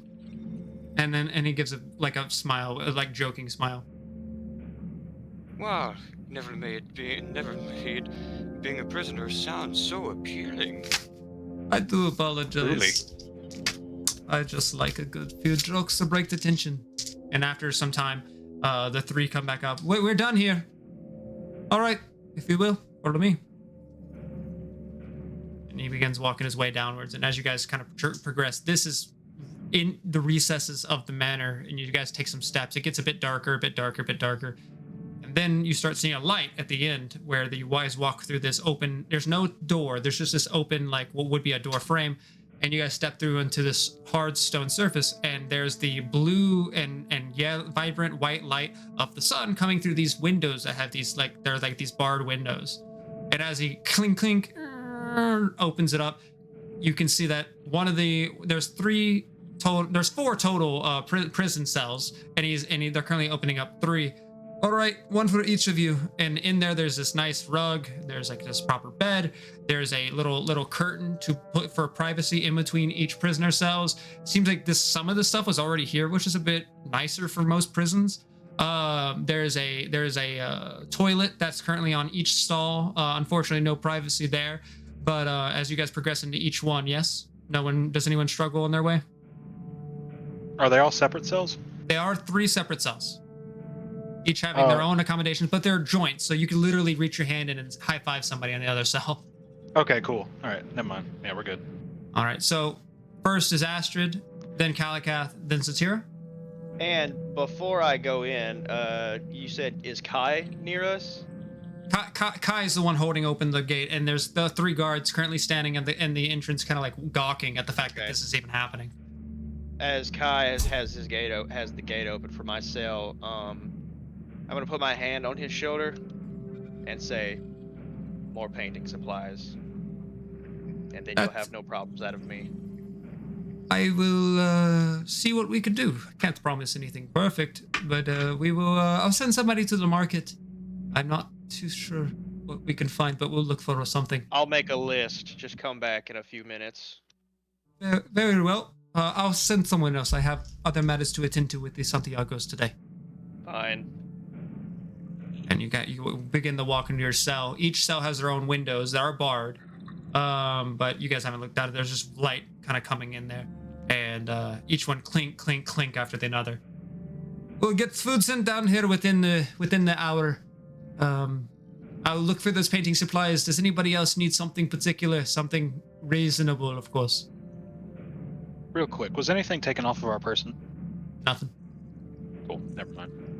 They're not really stressed about you guys. They're just doing this as a formality to keep problems from happening with other countries. I'm good, personally. All right, then. If you need anything, if you think of anything, I'm going to leave Ekbert down here for now, and we'll rotate those as guards. Ekbert, you're first. And Ekbert goes, okay. All right, sure, yes. He kind of takes a seat down, and then he reaches on the wall and hands Ekbert the keys. Don't let them out unless there's a fire. Get me? Yeah? Okay. And he starts walking up the stairs, and everyone kind of goes on the way. All right, now. Bye. And he heads his way up. And as for the now you guys are in the cells with you three and Ekbert, who's already currently unfoiling like a deck of cards and setting up a solitaire game onto a table. Sick. You mind cutting me in? I say to him as a bit of a joke. He looks over and like with the most serious deadpan face goes, "Oh no, solitaire's a single player game. Oh, you got a full deck of cards and multiple players. I only know how to play solitaire." What game did you Well, just say? let's change that. What is Solitaire? You heard him say it. Let's go ahead and pass the time by teaching our friend a new game. Okay, so he kind of like, he goes, all right, and he kind of undoes his belt of the keys, places it on the table, and then the table's out of reach of any cell, but he walks over, he sits down cross-legged in front of the cell, and he starts to deal. He's like, here, you teach me, and you guys start teaching each other how to do cards and stuff. You see, you need to set these cards in a row. Okay. I that opt. card? I personally opt out of the game, and before they get started, I request from Astrid, do you mind handing me one of your broken brushes? I mean, I guess. So here you go. I take the brush from them, and while they learn the new game, if possible, I would like to use some of my bandage wrapped to maybe patch together one of the brushes as best as I can. All right, with a tight, will you kind of tighten it on there? Roll a slide a hand check, just to get I'll that say nice, sleight of nice, because it's a nice knot. Unless you have a better check the throw, or check sleight that of- makes sense. I think sleight of hand makes the most sense, fixing something. 16. With that, you get a nicely taut together, bandaged up paintbrush that can be wielded in his hand again. I would like to medicine check my broken. No, but I will say, interestingly, That's just a joke. yeah, I get you. Interestingly, though, I will say, so in terms of how thick these paintbrushes are, at least the handles for sure, they're meant for a glide. So as you're like mending it together, Kalakath, it's like noticeably where you would hold like a small stencil for your kind of paintings. This is like a nice like thick kind of. It's very different. You would probably grab it differently because of how thick it is, but for Goliath, it fits within his hands perfectly. I make a large sigh, and I look down at my very nice, very handicrafted work at repairing this brush, and I shamefully go to cast mending on the two pieces of the brush. It's a cantrip. Let's see. It can repair a single break or tear in an object I touch, as long as I have both pieces. I was just reading this spell. Yeah, so as you do so, there's a how do you want to describe is it like a yellowish hue for your bending spell? Yeah, Yeah, for mending, it's going to be more of like a golden color as I run my fingers along the two busted pieces, and they just suddenly conjoin together. I would say like the golden light as you kind of hold it, you kind of think you cast for a moment, and there's your pocket you can feel as your focus kind of like heats up of sorts, and as you focus, there's through the bandages in each line there's like this glow of yellow that kind of then fades off nice and gently, and now you have a proper, fully repaired brush that is bandage wrapped. And I, still full of shame, hopefully no one understood, I hand the brush back to Astrid and I say, "Here, as a token of good health, I apologize for my outburst back in the alley." Yeah. I appreciate that. And I guess I apologize too. It's just everyone left and I was alone again. And I hate that more than anything. I Quite all right. understand that. And as you guys time begins to Anyways, pass. what's that card? What do you see? They call it a club, even though it looks like a clover. I don't get Wait, it a either. club? A club for, like, bashing people? Is there I violence in believe this so. game? Not Sometimes. Okay. quite. It can get Depends violent on- in certain card games. That's a on heart. who you're I know playing that. with. That's in people. I've seen a bunch of those. And this one that looks like a spear tip is actually called a spade, as in a shovel. Oh. So that's the shovel of 4? And as time begins to pass, you guys are given food. There's different switches between guards, and you go from having sun mid-sun time to starts to get to later things like to later in the day. The sun's no longer shining straight into the windows. It's like obviously, so you're getting the light that's reflected off of other things. And Astrid, at some point during these hours, you take a glance outside your window, and you can see that you're on a cliffside, and out there is the never-ending span of the ocean, just right outside, right through the bars. It's the sea. This is a great view. Yes, we can see it, Tiki. I whip out my my least stepped on canvas Mm-hmm. and I begin to paint the sea. Is there a full moon out tonight? It's not quite moon. It's not quite to that point yet. Or Who's that? my personal is there a crescent moon out? My personal favorite. At the moment, the moon's still not out, as it's still in the afternoon. It's just later in the day. One bright I moon. have So to you wait get for the you get the sunset over the beach then. I like the moon more. Sunset is Go ahead. pretty. I'll do You can half. try the sunset. That's gonna be pretty. Okay, inspiration just struck. Thank you, Zatira. So I'll do half of a canvas with the sun set. Okay. You like do a thick line. It's like, and you begin to get to work. Have you roll? All right, I would just say you're working for a bit. If you do it long enough, you don't really have to roll much of anything, as you're just a good artist. Yeah. Yes. And yes. so the bottom half is going to be the sun, right? Yes, coming, Okay. falling to the sea. Yeah. Okay. So the bottom half is like, yeah, gotcha. So you're working on that. You like beginnings of things. As far as time goes, Yes. another few hours pass, and not too much happens per se. And at this point, it's gone to full nighttime. And Alfred's still sitting there yawning, just hand on his shoulder, kind of like a card gamed out and wiping his eyes and just like waiting for the next shift to kick over. And he's like, so what about like sunsets in the Frostbolt there? What are they like? And he's been grilling you for hours.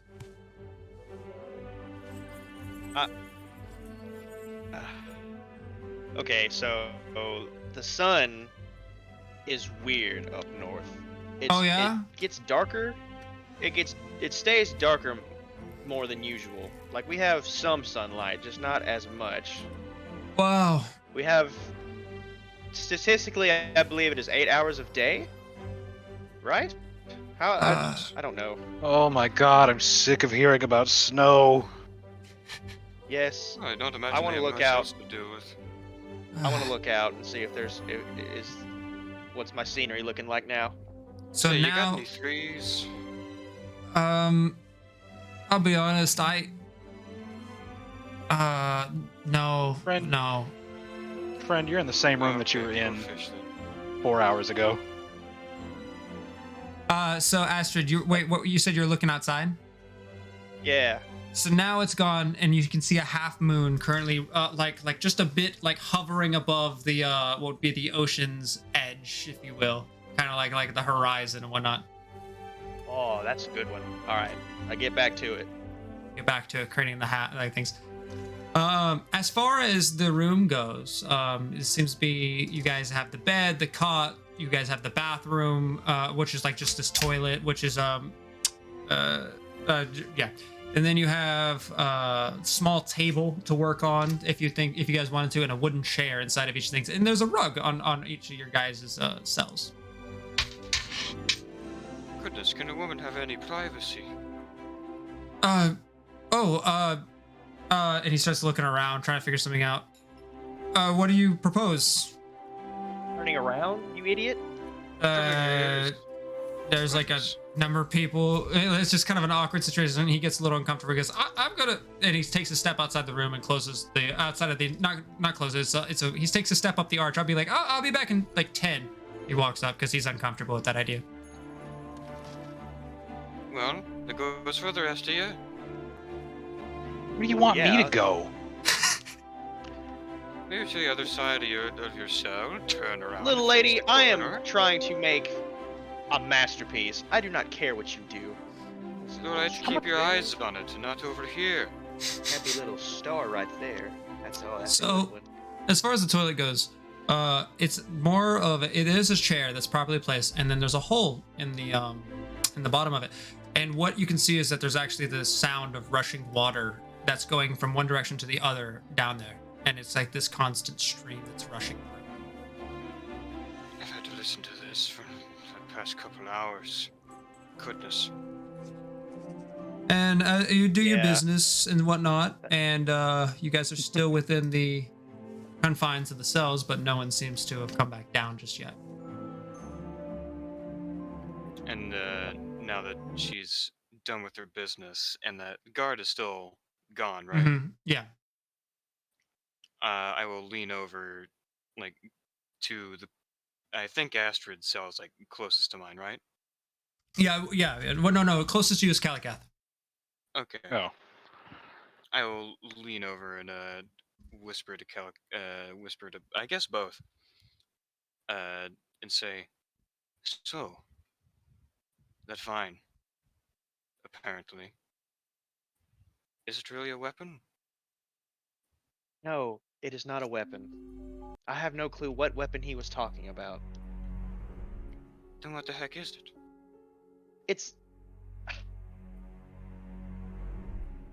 It's a healing property. It has healing properties untold. As I was What sort of telling, healing properties? so the Frost Bolsideer, not only is it known for its Goliath and its savagery and frozen wilderness, it is also the best place for healing. Not the soul, but the flesh. So I'll use an example for this one person. Onyx. See, he has this missing arm. Say he wanted that arm back. All he would have to do is make the arduous trek to the Frost Bolsideer, somehow convince them to mend his missing arm, and the arm would grow back. Not instantaneously, but it would be quite a process to grow back, as it literally reconstitutes flesh and bone and nerves. Everything to make the arm as it once was. I have no problem telling you this now, because like, where would I go? Where would I go, and where is it at? I don't know. I don't care anymore. Do you Hey. think it's already has these incredible healing properties? Do you think it's capable of bringing back the dead? No. Once No. the soul has left the body, it is gone for good. There's nothing that can bring back a dead person. I know, I've tried. I have begged Satira. and pleaded. Zatira smirks internally, like, oh, they have no idea. As you guys are talking with one another, these heels of sorts, or not heels, sorry, these boots kind of not stomp, but gently step down the stairs. But each step echoes its way through the Hey, bud, your sound is Prison cells. fluctuating. My sound. Yeah. All right. Let me try to fix that. Is that better? Yeah, that's better. As you guys are having this conversation, there's these footsteps that begin trekking their way back down from the entrance where Althard had just left, and it's just a few clap, clap, step, step, step as it echoes, and finally appearing in the doorway is Althard, currently standing there with his spear at ready, and over on his face, completely covering the top half of it, is this Oni styled golden mask, currently covering from his nose upwards, covering and then stopping at his forehead, blocking out his eyes, and there's this void within there. And he Zatira's eyes widen. Althard? That's not him. Get up. Hey, pal. All of you, get up. What? There's no response as he almost zombie-likely walks a few steps forwards and leisurely picks up the keys for one of the cells and holds the spear in the other arm and kind of hooks it to his belt and walks up to Astrid's in front of your cell. Don't let him get close to you. What are you... back up a little bit? What are you doing? The mask would like to know where you put it. Don't answer anything he says. I don't... What is going on? Is this... You will tell is us this the trial? where you put it. Don't trust him. And like a little bit of ooze kind of runs down the sides of his mouth as he kind of like there's like this foam that's appearing, like Zatira, the body shudders. What are you talking about, Zatira? What's going on with him? Address me. Do not answer any question he has. And with that, he turns his spear like towards you, Zatira, and like there's like this aggressive posture to him, and he's like, "You do not talk." And he's starting to have some difficulty breathing. Hey, pal. I know where they put it. If you want to let me out first. And he whips around with his spear ready, drawn, and his body's moving a little mechanically as his legs begin to step, one step after the other. And he looks like he's fighting his body at the moment as the guy starts grabbing at his keys and running, and like his left hand starts grabbing at a certain key. Prove it. Prove it. There's not really much I can do while I'm in this cage. I can maybe take you there. Roll a persuasion. Deception? Oh, excuse me, deception. You good? No, if I'm ever wrong about if it's a deception check or not, just let me know. No, you're right. Yeah. I just forget that's a thing. He's like, this is my best stat, though, my friend. 14. The guy gives you Althard gives you a nod, but then stops before opening up the prison cell. No time. Fleeting. What do you? I could. And I gotta. And with that, like there's like a crack in the mask as his head jerks back and it evaporates into dust, and Althard collapses unconscious onto the floor. Apparently, the host was not very good or strong enough. Fuck. And the keys clatter in front of your cell. Oh, hey, let's fuck. I reach out and I pull the keys through the door. With that, you grab this big ring of keys. Unsure which one's which, but you have a big, massive ring with just lines of keys, which is weird because there's 4 cells. Yeah, that was my first thought. I start going through the keys and attempting to unlock the door with each one individually. One after the other. I don't know. I was starting to get comfortable in here.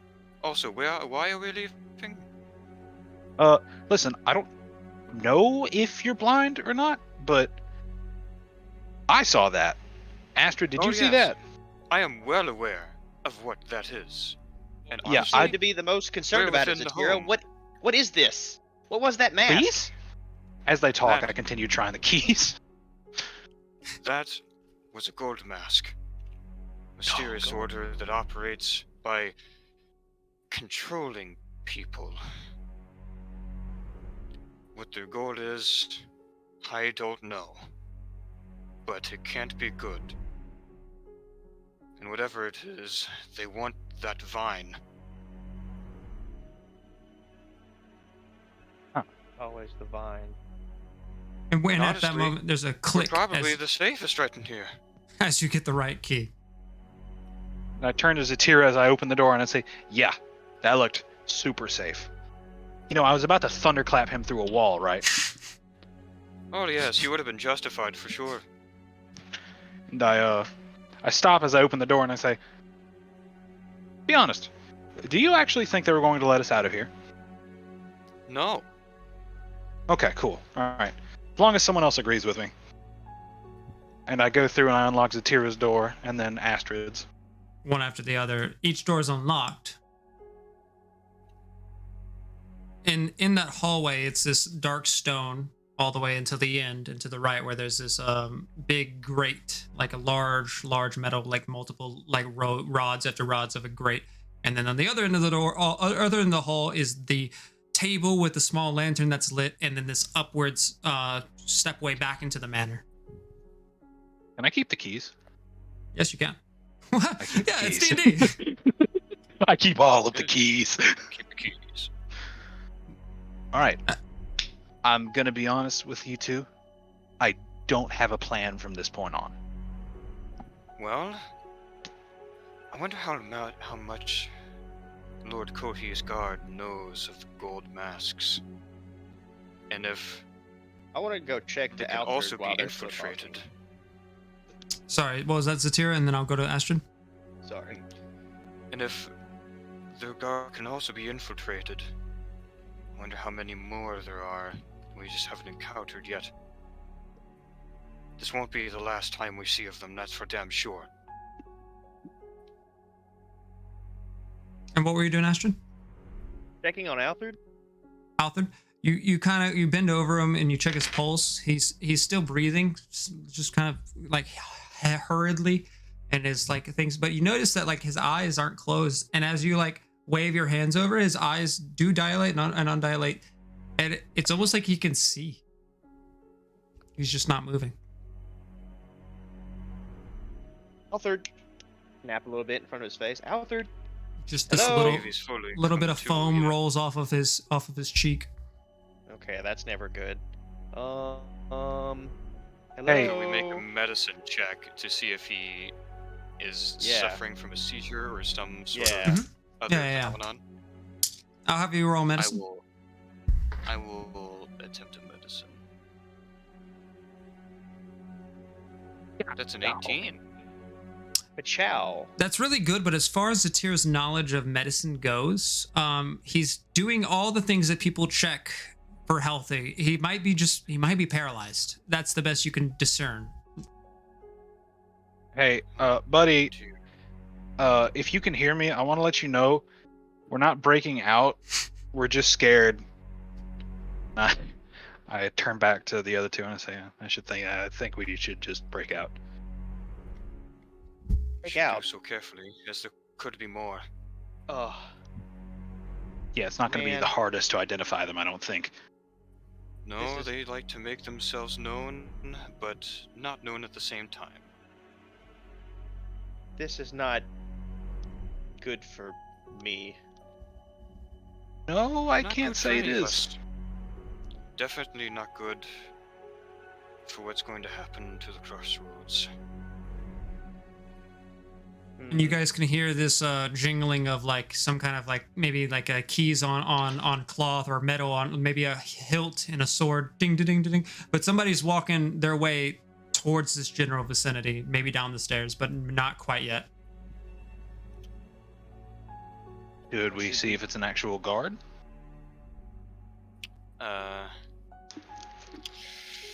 We could pretend to go back into our cells and act like he just collapsed. We don't know. But I don't know how much they believe that story, and there's not many good places to hide here. Kind of Oh. like that first plan, Zatira. Just to Same. see. Can you take the one key off that was, or the keys that opened our cells? Oh, Cal? I'm keeping this whole thing. I got a cloak I can put them under. And footsteps Okay. begin to head down those stairs. Okay, guys, let's. I kind of like hastily prop him up. No, I don't prop him up. Make him look like he passed out. That's a good idea. Good idea. Yeah, he fell asleep. He fell asleep, passed out, eyes wide open. He might be having a seizure. We don't know. Okay. You Needs to make a deception roll with that. I would like to assist him. you rush to place that. I do need you to roll a. No, that's a either nature or performance because you're basically camouflaging or trying to cause this to look natural. I will assist him with this. A nature or performance, you said? Yes, because nature would be like making hiding. It's not camouflage. It'd pretty much be performance actually. I think this is just a performance check. So performance is he cast the help action. Do I get that? Well, how are you helping? I'm trying to like pose him in one end while he's posing him on the other end. Like make him cross his legs, fold his arms, have him face the other side. Okay, you guys are hurling. Set him up right, and you guys get him posted up. It's a little jank. How you roll performance? Okay. That's advantage now, right? Yes, with advantage. Okay, so a just 10 watch as I- or Feel like they're 17. defiling a corpse. 17. You're like setting him up, and it's bad at first, and then Satir's like poof, gets the heads down, and his body goes from being like this terribly like awkward things. He's poof slunched over, and he's like propping himself up a bit, like he's asleep on the count on the table. And you guys rushedly hurrying, close each door, and after that, the person makes it down the stairs, and there's a friend, and friend kind of like nudges Althard. You're not supposed to. He nudges him again. You're not supposed to fall asleep along guard. If you, Does he still have the mask on? the No, mask, the mask shattered and disappeared into like dust in the air. Althard, hey, you! What happened to Althard? we don't know. He just kind of slumped over, I think. I wasn't paying He's attention. I'm painting. The first lad that came in here was already pretty tired, so I wouldn't blame him, honestly. And he's like shaking Althard now, and his body's shaking. He's not moving. Althard, and he starts like rummaging, like getting his body. Where do you put his keys? He's like rummaging down to Althard, and he starts, and he's like getting a little bit panicked. Hold on, check his pulse. If you think you don't think he Did he have a heart attack? Or a he- seizure? He then he's like checking his pulse, and he's kind of panicking, and let's see if he gets a good medicine check. With that, he's like, okay, he's still breathing. Give me, I'll be right back. I'm gonna go get some help. And he starts running his way up the stairs. Okay, when he leaves, Calikath, Yeah.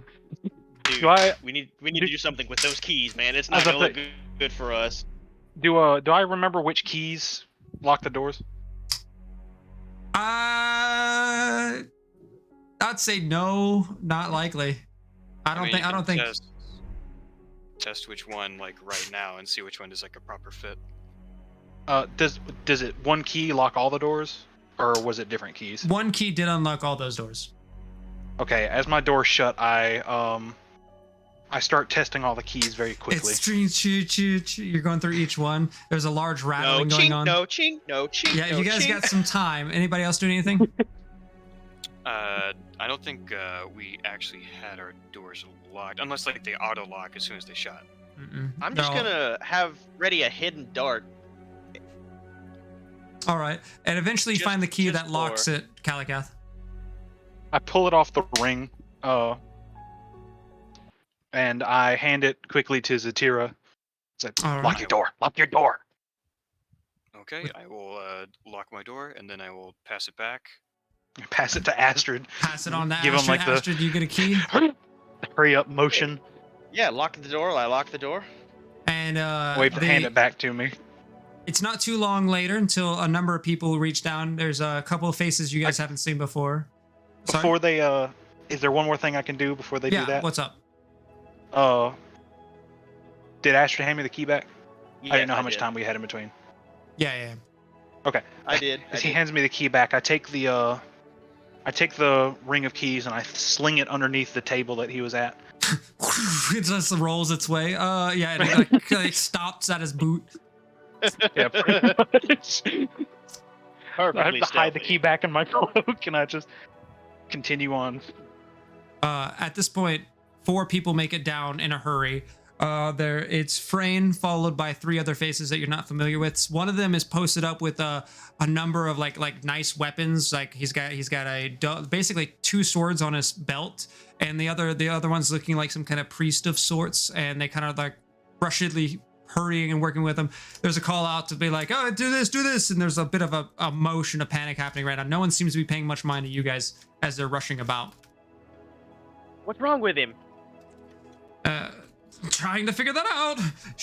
The priest seems to be panicking. This priest doesn't look like a priest of the red, though. You guys haven't probably seen this outfit very often. It's just like a normal black and white robe of sorts, but you can definitely tell he has like a book of some sorts, and he's trying to cast spells. He's speaking in different tones or different words that you guys have not heard before, as you guys don't know the way that they preach and stuff.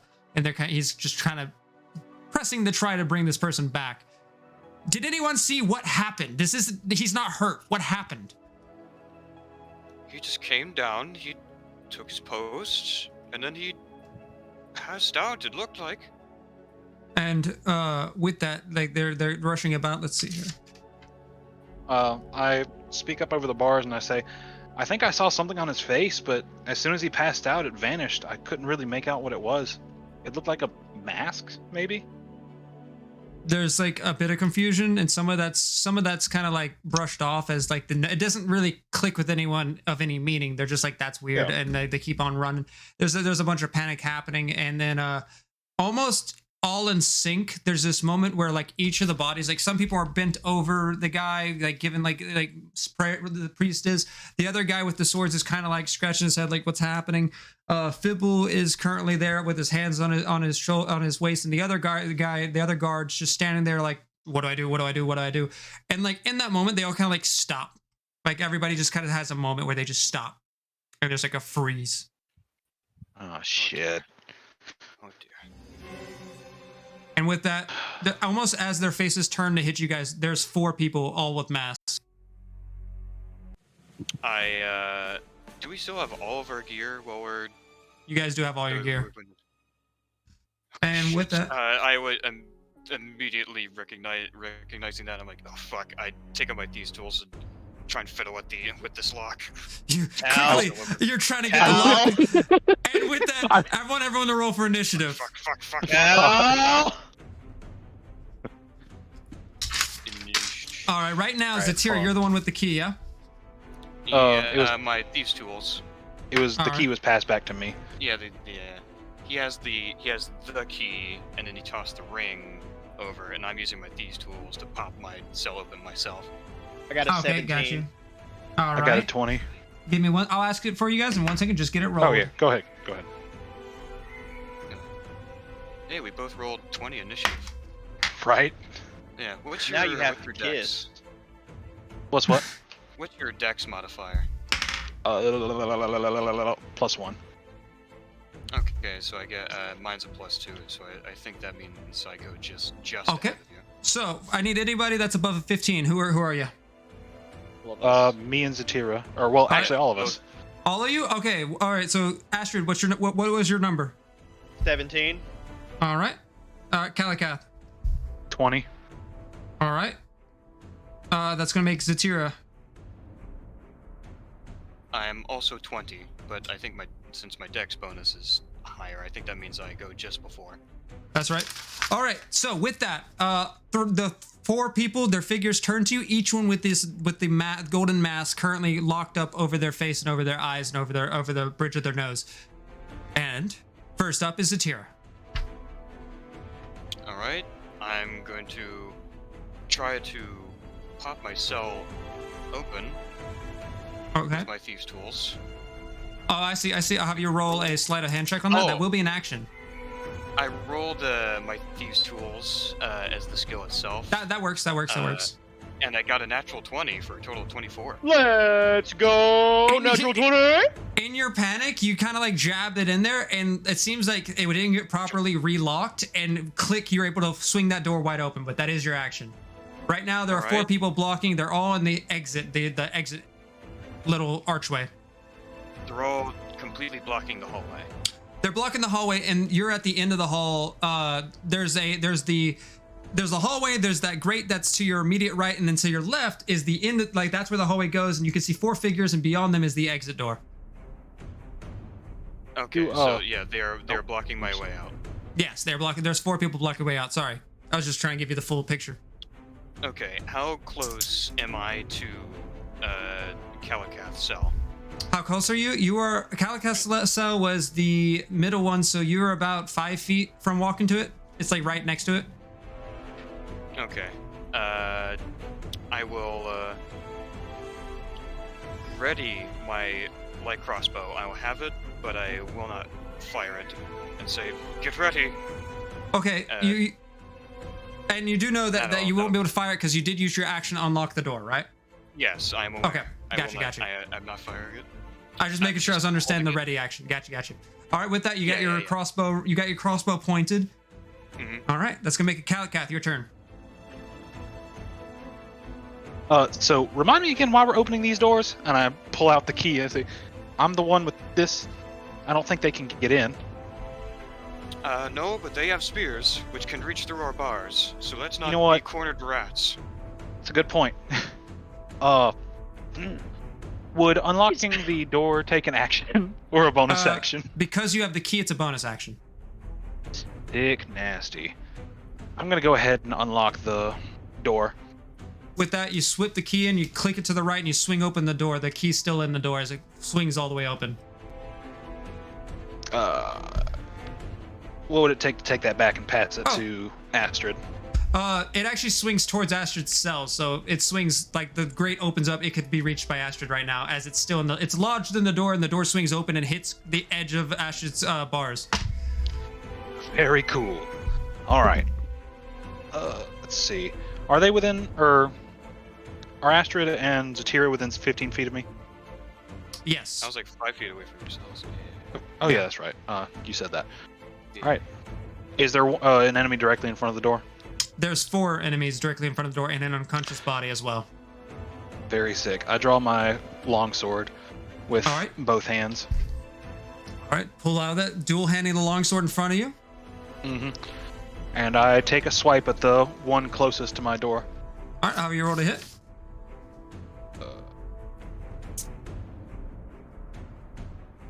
Oh yeah, I think this is it. Ah, great. 5. 5.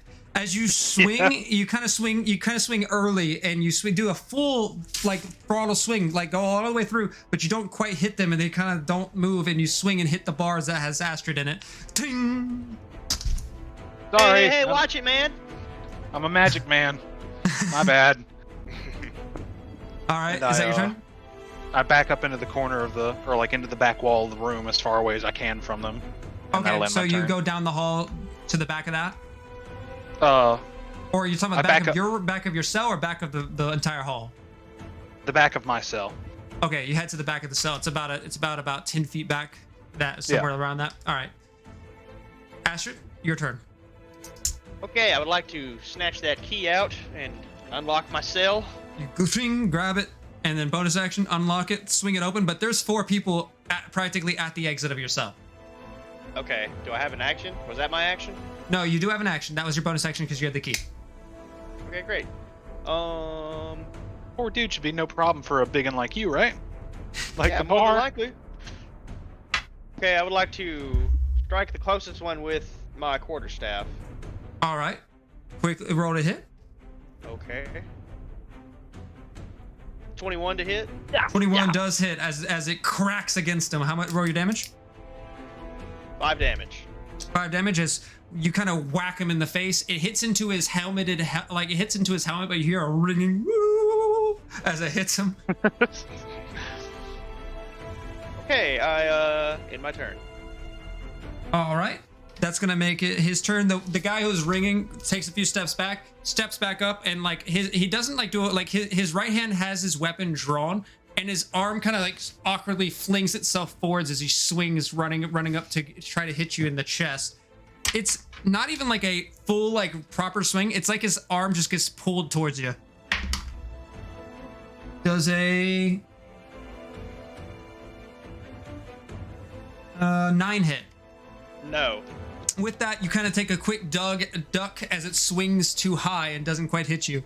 As for the other guard, though, he kind of awkwardly pulls out his hand crossbow and pulls it out. Or not hand crossbow, sorry. He pulls out his crossbow on his side, pulls it out, aims it at you, and fires, Astrid. Would like to catch the All right, arrow. All right, he did roll a 3 to hit. Does the arrow have to hit you before you can catch it? Let me read it real quick. It only has to be the damage I take. If I can reduce the damage to 0, so it has to hit me first. Okay, so you get ready to catch it, and it swings and hits the wall beside you. His zombie-like state didn't aim at all proper. The other guard, however, gets in front of the door as well. There's 2 guards in front of the door. He goes to swing at you, and that's a 13 to hit. Does that hit? That misses. With that, the first guy swung too high, the second guy swinging to the side, and you manage to like push yourself up against the wall as it swings too far, and you get back into the spot you were. Lastly comes the priestess turn. He's going to, let's see. He's going to bless, actually. He's gonna bless the guard that's closest to you, and that guard, like, he puts up his hand, and there's this like white light that kind of comes over the guard as his like whooshing starts to glow a little bit. That's gonna make it back up to Zatira. Your turn. All right, I saw a guy cast bless on them. Mm-hmm. Yep. I would like to make him the target of my light crossbow shot. All right, you can roll to hit. Kia. Come on. That's a 9. 9. Unfortunately, while very close, that does not hit. All right. As a bolt goes flying over his head and clinks into the wall and kind of falls off as it hits the limestone. Okay. How far away are they from me? You are in the center, so they are about 10 feet from you. Actually, they're more like 15, really, because of the size of each room. So 15 feet. How much space do I have behind me, like to the end of Behind you, that'd be 10. You have about 10 feet behind you that you can go down. I would like to back up that far.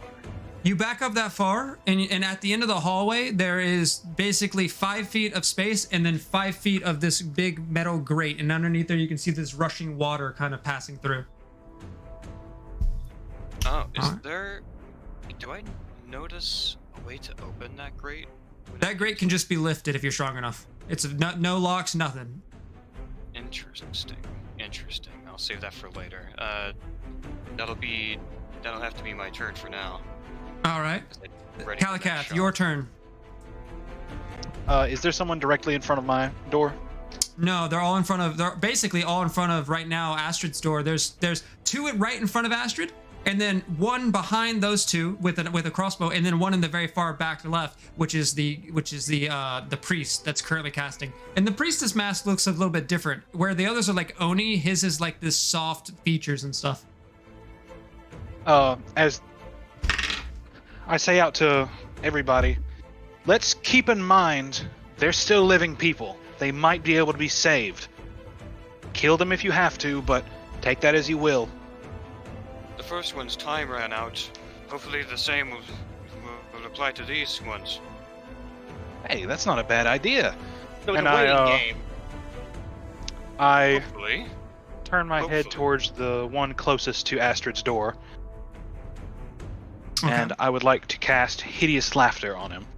I pull the bandages down slightly beneath, or where my mouth is located. I pull them down slightly and open my mouth, sticking out my tongue, and there's a small golden coin resting on it. Okay. The coin is on your tongue. As you cast Hideous Laughter, the shapes on the coin, they're like these lines and whatnot. They shift as well and also make a laughing mouth that's inside, that's like on the tongue as well. What do I have to roll? Wisdom save, correct? Yeah, let me check. Yeah, wisdom saving throw or fall prone. All right. I think my spell save DC is 13. So as you do that, the guard that's in front of him, he's holding his face back, his head, he's completely deadpan, dead face, and he starts and he's like laughing, but also whatever's keeping him controlled is not wanting to laugh, and it's just like he starts choking in this weird laugh choke and falls to his knees as he's struggling to get anything out, and he's currently knocked prone mechanically, but he's on his knees doing this, like grabbing onto the bar, trying to like laugh and choke and not laugh. It's a really battle between wills going on, just not his. Now, is that your turn? I got one more thing. Yeah. Okay. I turn to Astrid and I use my bardic inspiration to infuse my words with magic. And I say, listen, I know you can stop them. Just keep them piled up. We just have to wait as long as this game can go. I know you can do it. And I use bardic inspiration to assist his next action. All right. Words of inspiration hit you as you were given that D4, is that right? Or D5? It's a D6. A D5. A D6 of inspiration. Whoa! All right. Typo in the game. Playing in the 6E. game. Typo in the group chat. All right, so Astrid, it becomes your turn as you were given inspiration on how to handle this problem. So You can use it I would after like- you roll the dice, by the way, but before Yeah, you see how the does- outcome. Can So I before can you- I meta ask a question real quick? Hit me, DM? but go. Yep, keep it fast though. Keep it rolling. Never mind. Okay, so the guy that is kneeled down, piano man attack. All right, which is your bow staff for the viewers. Oh. Yes. I was so Elton confused. John doesn't just appear and hit the fucking. Yeah. Looney Tunes piano drops out of the sky. I'm gonna have to explain that to you guys after the game and during the A bow podcast staff that comes goes on Wednesdays. swinging upwards and Roll. roll to hit. This is the one that's still standing. A 22. That fucking hits. Okay, here we go. Bludgeon Bam. damage. 4 Bam. damage. 4 damage as you crack it into his chest, and he bounces back. He actually moves back a few feet as he's like catching his breath. / you broke some of his ribs. Okay. And he's like, bonus take action. 4 damage. Punch. Bonus action. You used a two-handed weapon. I'm not sure you can punch without that case. Well, I No, guess. it's. No, I you can. one-handed. You can. Yeah. So with that, you hit the big whack, and then following that, who are you punching? Same guy. Same guy. All right, you take a step outside of your cell to follow it with a punch because he stepped a few steps back. Roll to hit. Bonus punch. Is that a dirty 20? That Yeah, sure is. modified 20. Dirty 20. Fucking hits as he takes a few steps back, and a fucking fist finds the bottom of his jaw. That is 6 punch damage. 6 punch damage. All right, 6 punch damage as he cracks to the left. How much is that? That's 11 total, yeah? Yes. No, wait. 4 and 10. No, it's 10 damage. 10 damage total? Let me check something. Correct. He cracks back, and the mask itself gets a massive crack into it, and he looks back, and there's this single crack throughout the center of it, and he's still standing, still under control, but his like breathing's weird, and his head's jerking left and right, like something's trying to rip. It's like somebody's on his head and ripping his head left and right, like this phantom of sorts. And he's struggling, like to get any semblance of what's going on. His vision's cut in half. It's a mess. But you're at the end of your turn. Yes, that ends my turn. So your Uh, masks can break. It becomes the guard who's laughing. He's going to roll his wisdom save again. Natural 1 as he goes down into laughing and starts coughing and like he goes from being like holding onto the bar to onto his hands and knees, and he starts vomiting onto the floor trying to stop laughing. It's a terrible Jesus, my terrible bad, thing. man. Ooh, sorry, All right. dog. Didn't becomes realize the that. guard- Like that. Whoops. It becomes the guard who got his mask cracked as he looks back forwards and he swings his sword, and it's going to be with disadvantage. 14. Sorry to stun on you like that, bro. 8 does not hit, right? No. Who's he hitting? You, Astrid. No. An 8 as he swings his sword forwards, and it's like he didn't even swing at you. He just swung in the air frantically as he's grabbing his mask and his face, and he swings upwards, and he kind of like drops the weapon, takes a few steps back, and holds onto a bar to keep from losing all of his balance. And he's standing, but like having a tough time. It's like a drunk guy trying to grab onto things. He's just barely not falling over. It's gonna make it. The guard behind him, who had the crossbow, the guy at the crossbow basically drops it and then unwields his weapon and swings it forwards at you, Astrid. Okay. Rolling a natural 1 as he like just flat out misses. Like he swings his way forward, and like these guys are completely discombobulated. These guys are completely, they're fighting, but like, are they really? Like, it's really hard to actually, like, every move they move is so forced and so janky that it's so awkward that you can just see it coming. You just not even have to move as it swishes by. Last becomes the priest's turn. As he goes ahead and he grabs out from inside of his robes, he pulls out a baton, which is like this club, not baton, and he swings the club to try to hit you as well, Astrid. Okay. Does a 16 hit? Yes. All right, 16. As he goes ahead and that club cracks onto you, while distracted by the failures of the other one, you get cracked on the side of the face, and that does 3 damage. Gotcha. All right. Finally got one on me, did you? I wipe a little bit of blood from my chin. There's very little response, but as you look at him, you can see that there's these tears running down his face. All right, it's gonna become Zatira, your turn. Gonna cry? Gonna piss your pants? Sorry. I will first call out to the team. I think we can get this grate open if we get the big man over here. A way of escape, and not have to deal with the rest of these idiots. Little preoccupied, but that sounds good. Well, hopefully we'll have one less, and I will take a shot at the one that has the super cracked mask. All right, go ahead and roll to hit. This will be you know what? Will you allow me to try and make this non-lethal by like hitting the mask? Yeah, I will. This? It will raise his AC by 2. That's an 18 to hit. Let me double check his original AC. All right, with expert precision, I'm not gonna have to roll damage. He had 1 HP.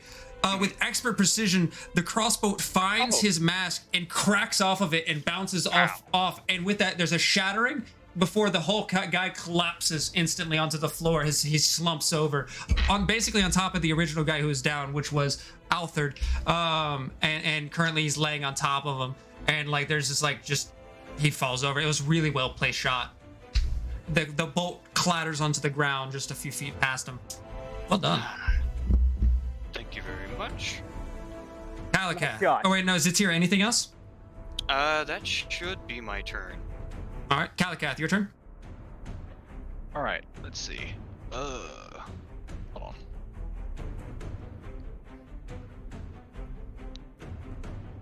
All right, so are they still all in front of Astrid's door?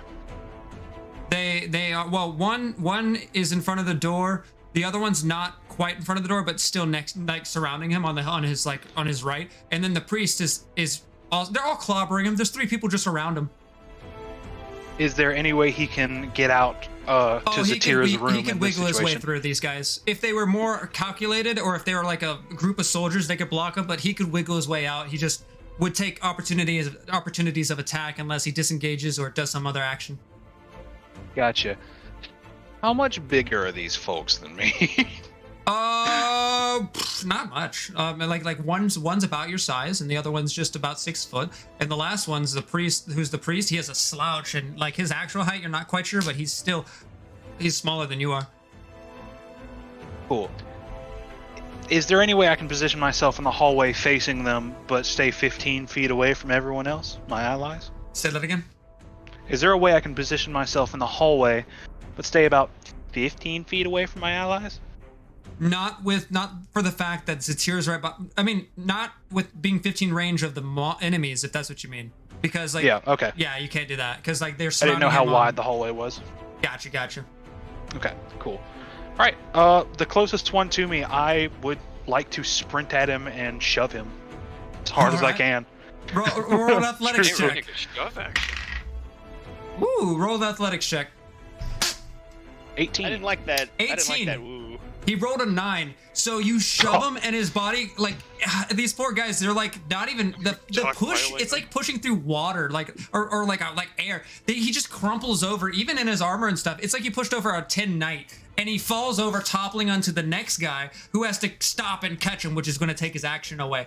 And that guy falls prone and gets shoved out of Astrid's way. Only one person can now take an opportunity attack on Astrid because of the timing, because Astrid's next in turns. Would you like to do Come on, anything man. else? You're making me feel bad. I turn to Astrid and I come on, come get this grate open before we have to kill somebody. All right, and then do you run down the hall or something?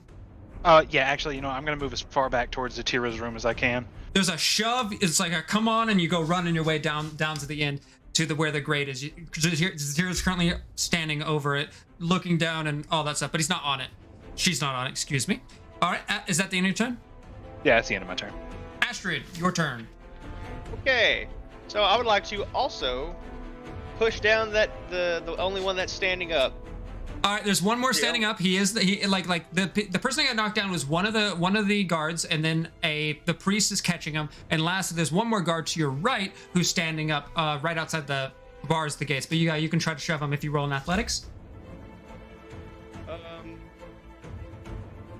Okay, let's do that. Okay.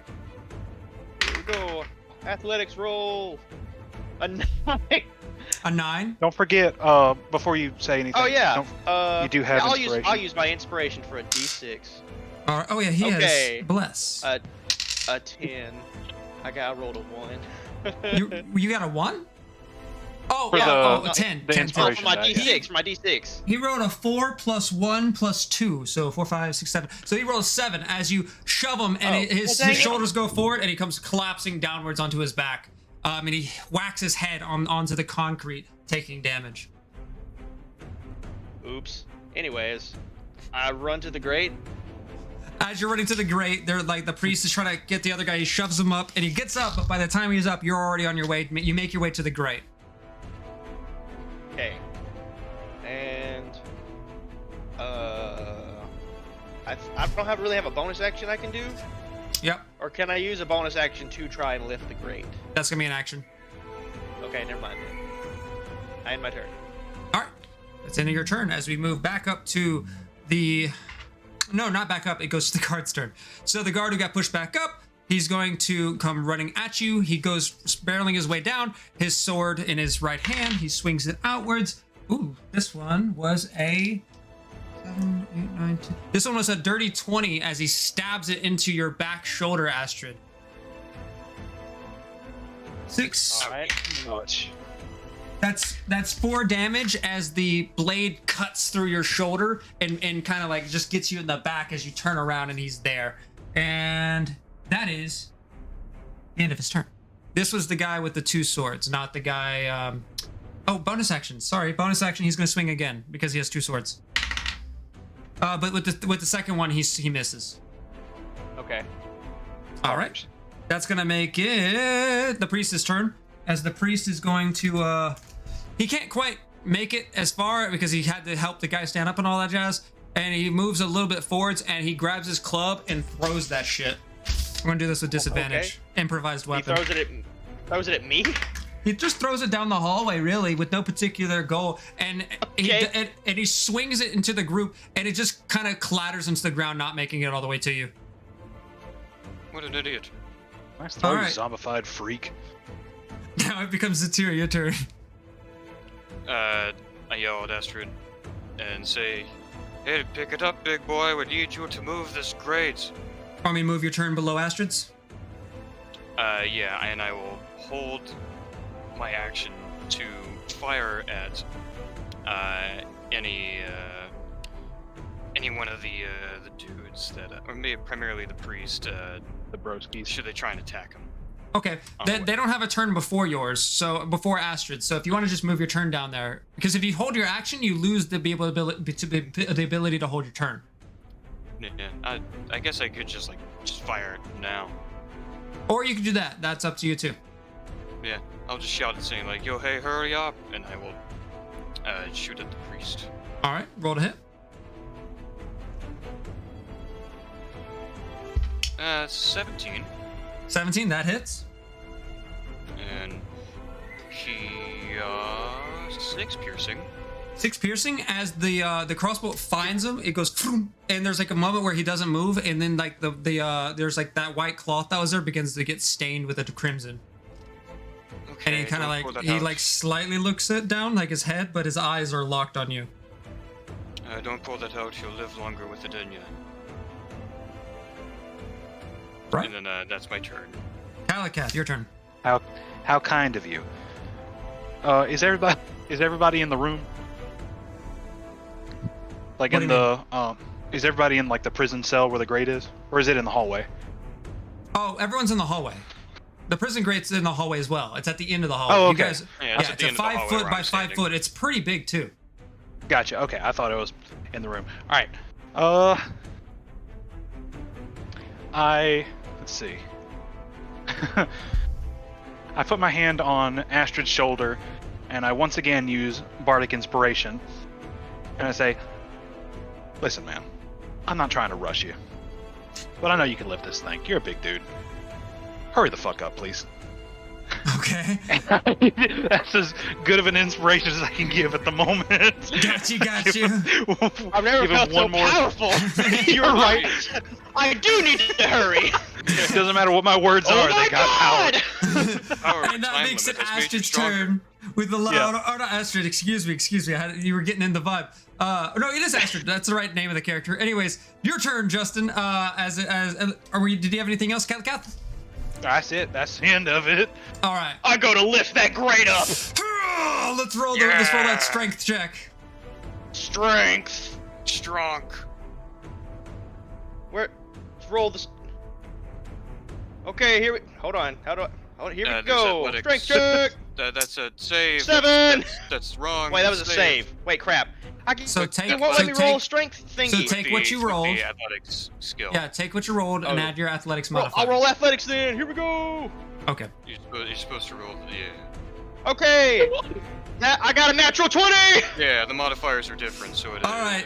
You snag him, you grip him, and you throw it, and it goes woo doo doo doo before almost hitting the priest directly in the face, but it goes swinging its way across. And it do you do anything else? Can I use that grate to throw it at somebody?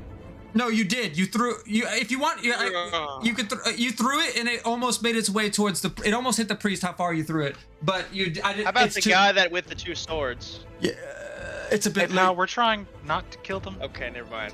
Sorry, that's I my was bad. I went barbarian. Sorry. Also, that would have been another action, I think, to throw it at someone. Yeah. Oh, okay, word. All right. Bonus action, like a massive door. Cool. Right? So, what do We you do? gotta go, What do you do? guys! You gotta go. I hop All right, in. Yeah, so we can Hop move it. in with a sploosh. You're in the rapids. All right. It becomes. Gross! Ow! It becomes Zatir. Your turn. I follow.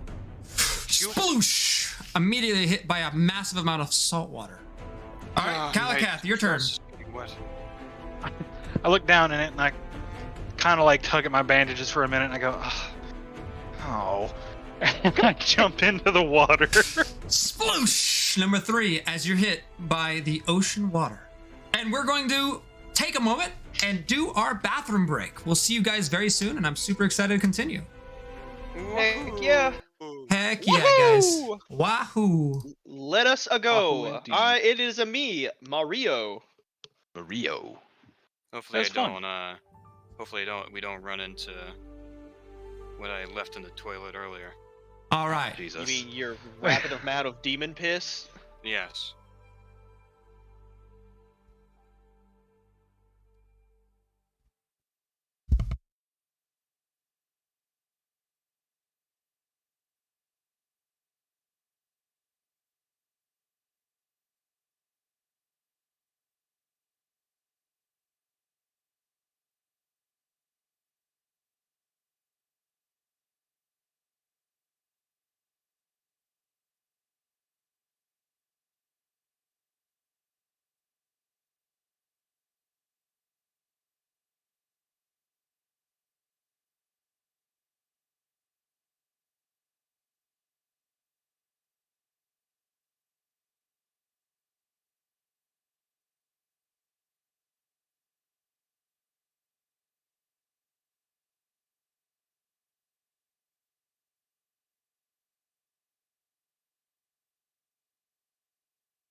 All right. Welcome back, everybody, as we are going to finish up today's episode. Oh, all right.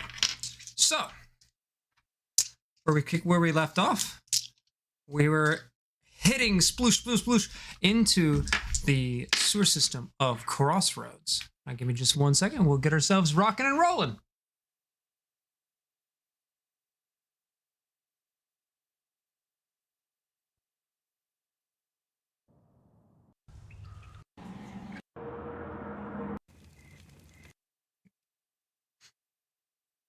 Having a tough time here. Sorry.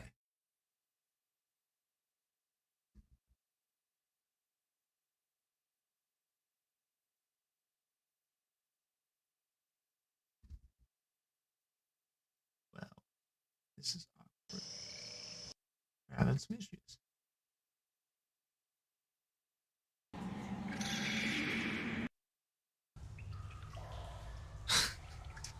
All right, we're just gonna go without it for a second. So, as you guys go splash, splash, splash into the water, the first thing you guys feel is that the current underneath you is strong and immediately sweeps you guys onto your back and starts rushing you guys downwards, moving at extreme speeds. The water itself kicks up, and every yell you guys have echoes its way through, and you guys are currently rushing your way down as this massive amount of water is rolling over your shoulders and over your body. The actual sewer system you're in is quite expansive, in a matter of 10 feet side to side, and you guys are splooshing downwards in this big slide. Would anybody like to make any actions before you guys start making it too far?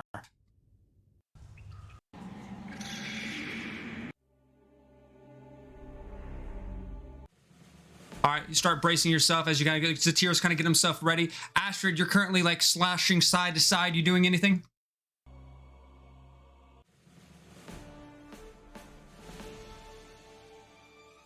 All right, roll a constant. Oh, sorry.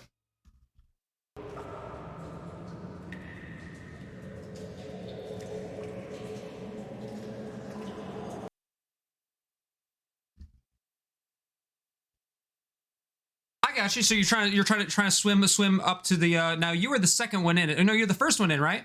So you're trying to swim up the stream.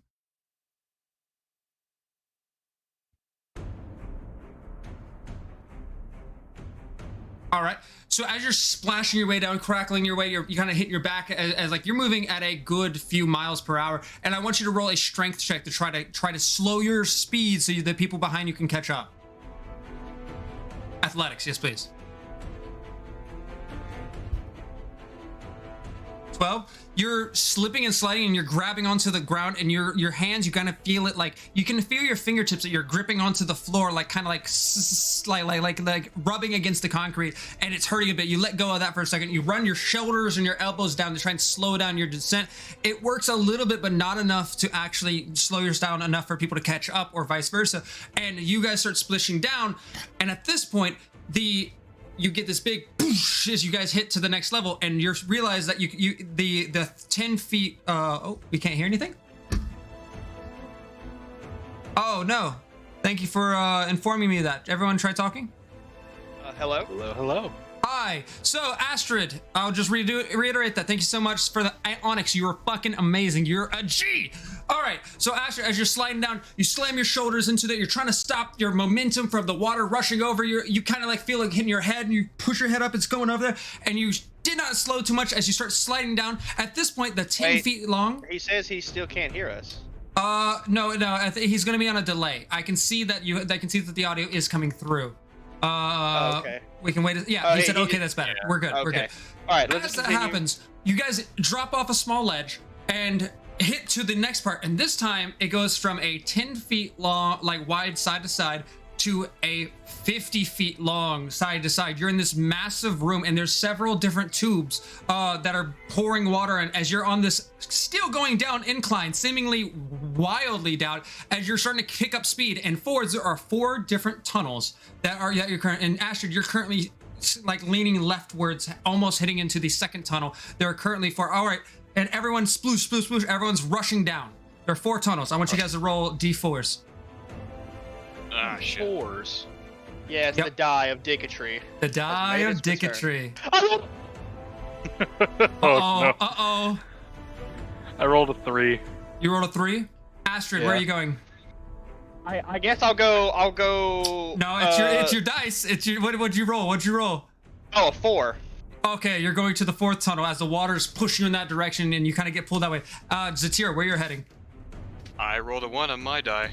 A 1 as you whoosh, you get like the waters. You're trying to fight against the waters and process things, but you can't do anything, and you go sliding down each different directions. Boom! First Astrid through the fourth one, then Calicat through the 3rd one, and then Zatira through the 1st one. You guys separated from the waters. Zatira, you were gonna go with you first. As your water's like rushing, it begins to hit a different incline, and you start slowing. The speed is still swift, but not nearly as bad as say Calicat's or Astrid's at the moment, or as bad as you were a moment ago. And you can see these these lights left and right above you as as you're kind of going through. Want to do anything?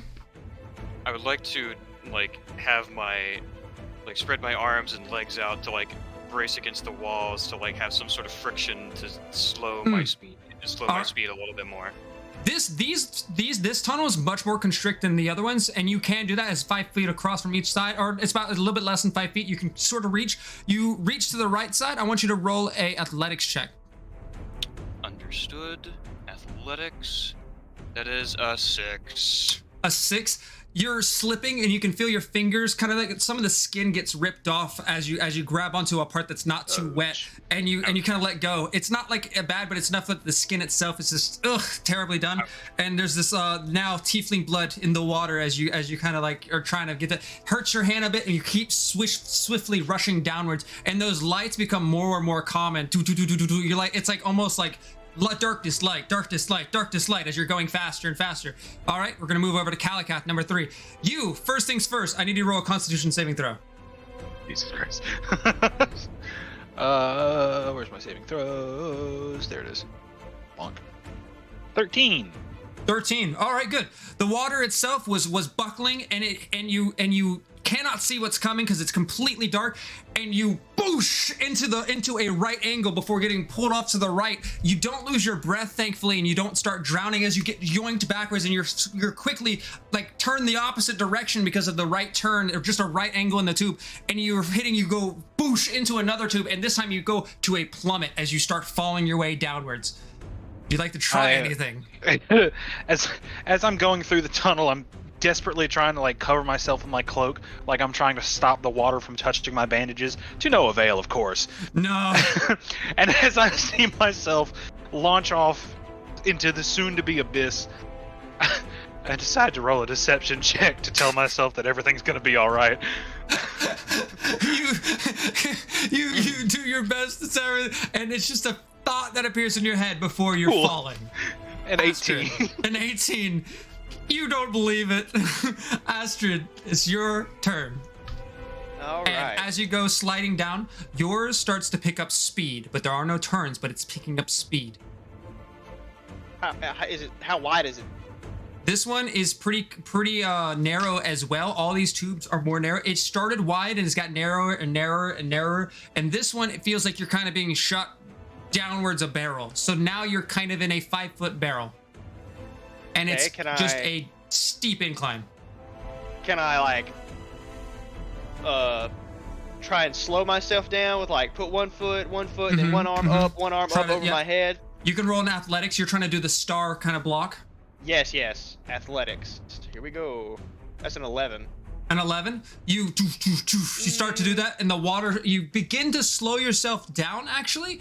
And the water begins to pile up over your back and come up over your shoulders and come up over your head and come up over the back of your face. And you start to have a difficulty you're managing to stop, but you can't breathe as the water starts coming over your face and over your face. And just as soon as you've got yourself stopped, you let go and you start to whoosh run down. Now with this big bulk of water behind you as well, speeding you up as you accelerate down this pipe. Yeah, one more action. Okay, I want to use my quarterstaff to, I guess, try to wedge it, and try to slow myself down some more. Roll in athletics. Okay, athletics. That's a 15. And I think I want to use my inspiration die. Okay. Okay, here we go. So it's a 4. So that's a 19. 19. All right. You shove you shove the Piano Man, you shove the thing down, and you're hitting the concrete. You're starting to get yourself slowed. Would you like to continue?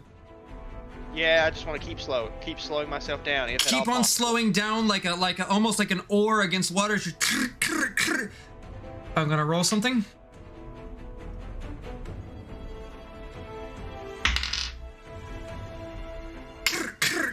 And a crack finds its way up the Piano Man. Would you like to continue trying to slow down? It's working. You are slowing down, but Piano Man gets a large crack through it. God. I guess I'll just let Piano Man go and put it back in after seeing the crack. Yeah, you release that tension and Piano Man's bent weirdly, but you keep sliding down, not breaking Piano Man in half as you're finding yourself falling as well. As Atira, Kalakath, you're the first one to go sploosh into this big pool of water as you kind of like, you go like a matter of like almost 10 feet down after the momentum, and you find your way over on the surface. You're in this pool of like dark, murky water, and to your right is this ledge that seems to be like a servicing ledge you can climb yourself up on, but it's a good 10 feet away of water as you kind of like kind of get yourself caught up together, and you're currently like regathering your senses, and you don't take any damage, but it was just a large amount of stuff happening. I desperately try to spit the salt water out of my mouth. There's salt water and sewage coming out of your mouth. There's coming out. With my bandage So sometimes bandages, blocking it. yeah. Yeah. Oh, Yeah, it's anyway. nasty. It's nasty. Disgusting. I guess I'll try and swim towards that ledge. All right. You immediately start getting to swimming to the ledge, and there's like a ripple in the water. And then Astrid, we're gonna go to your turn as a Kalakath behind you. In the center of this large, about 70 foot wide, 70 foot long pool of water, right in the center. Oh! A big splash of water happens as a Goliath shoots up in this big cannonball of water, and that ripple immediately starts like slithering away from you. I want you to roll. Sick. I want you two to roll initiative. Oh god. I'm in the water. 15. All right, 15. 3. Yeah. 15 as well. What's your dexterity, Justin? +2. +2? Okay, good. Mhm. So, let me double check its stat. Oh god. Okay, Justin, you catch yourself in the water. You break through the surface. Get your breath back. And you're in darkness.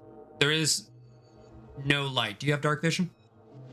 I don't think Goliaths have dark vision? I don't think Goliaths do. I'm not too sure, so no, I don't think so. So unlike Kalakath, you can't see anything as you don't know which way's up, which way's down. You just know which way's breath, and there's just silence and dark. Well, not silence. There's darkness, and then somebody swimming. Whoosh, whoosh, whoosh. Kalakath, that's you. As you guys are both in there. Currently, we're in initiative if you want to make any actions, but you guys can speak freely as there's this moment before anything happens. Hello? It Astrid? echoes. Cal? Hey, I'm shocked your sploosh didn't launch me up to this cliff. There's a cliff? You big you reach bastard. Are you blind? Yeah, I can't see anything. Oh fuck, it's dark in here. Astrid, as that happens, I want you to take your action. You have the first turn. Okay, I would like to, I guess, swim to Kalakath's voice. Start swimming your way to Kalakath's voice. What's your movement speed? 40? Yes. All right, you make it. I'm going to call it difficult terrain because I don't have all the rules right now. But you go 20 feet towards Kalakath. So that's all right. You head your way 20 feet towards Kalakath, and is that all you do? Yes. And as you got at Kalakath, as you guys are chatting, there's this. You guys are like, Oh, it's dark. I can't see anything. Astrid's about to respond before he goes dead silent. And there's a thrashing within the water. I want you to roll an athletics check as you get yoinked downwards as something grabs onto your leg and starts pulling you into the water, Astrid. I need you to make an athletics to break free. 5.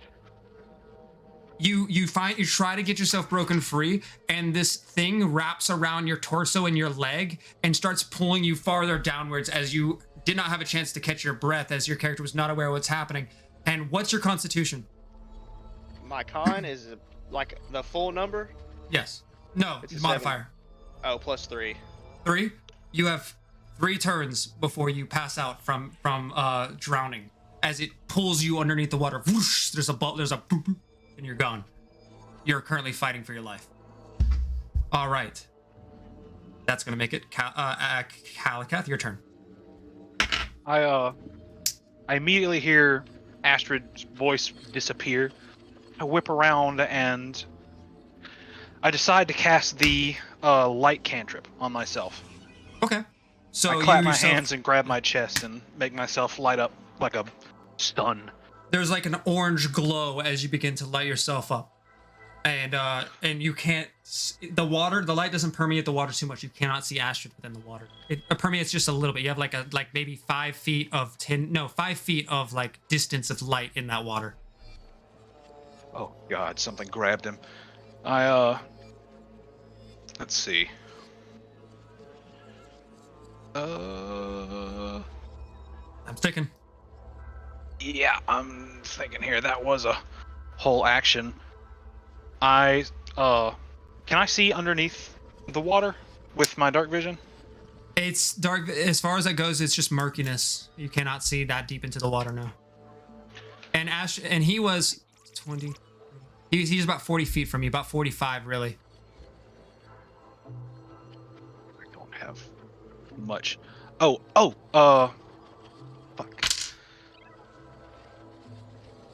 I guess I can't use message as a bonus action, huh? I'm afraid not.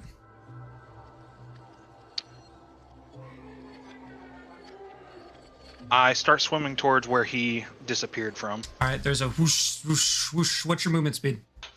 30. 30, so that you're going to go 15 feet towards him, now leaving you 30 feet away from him.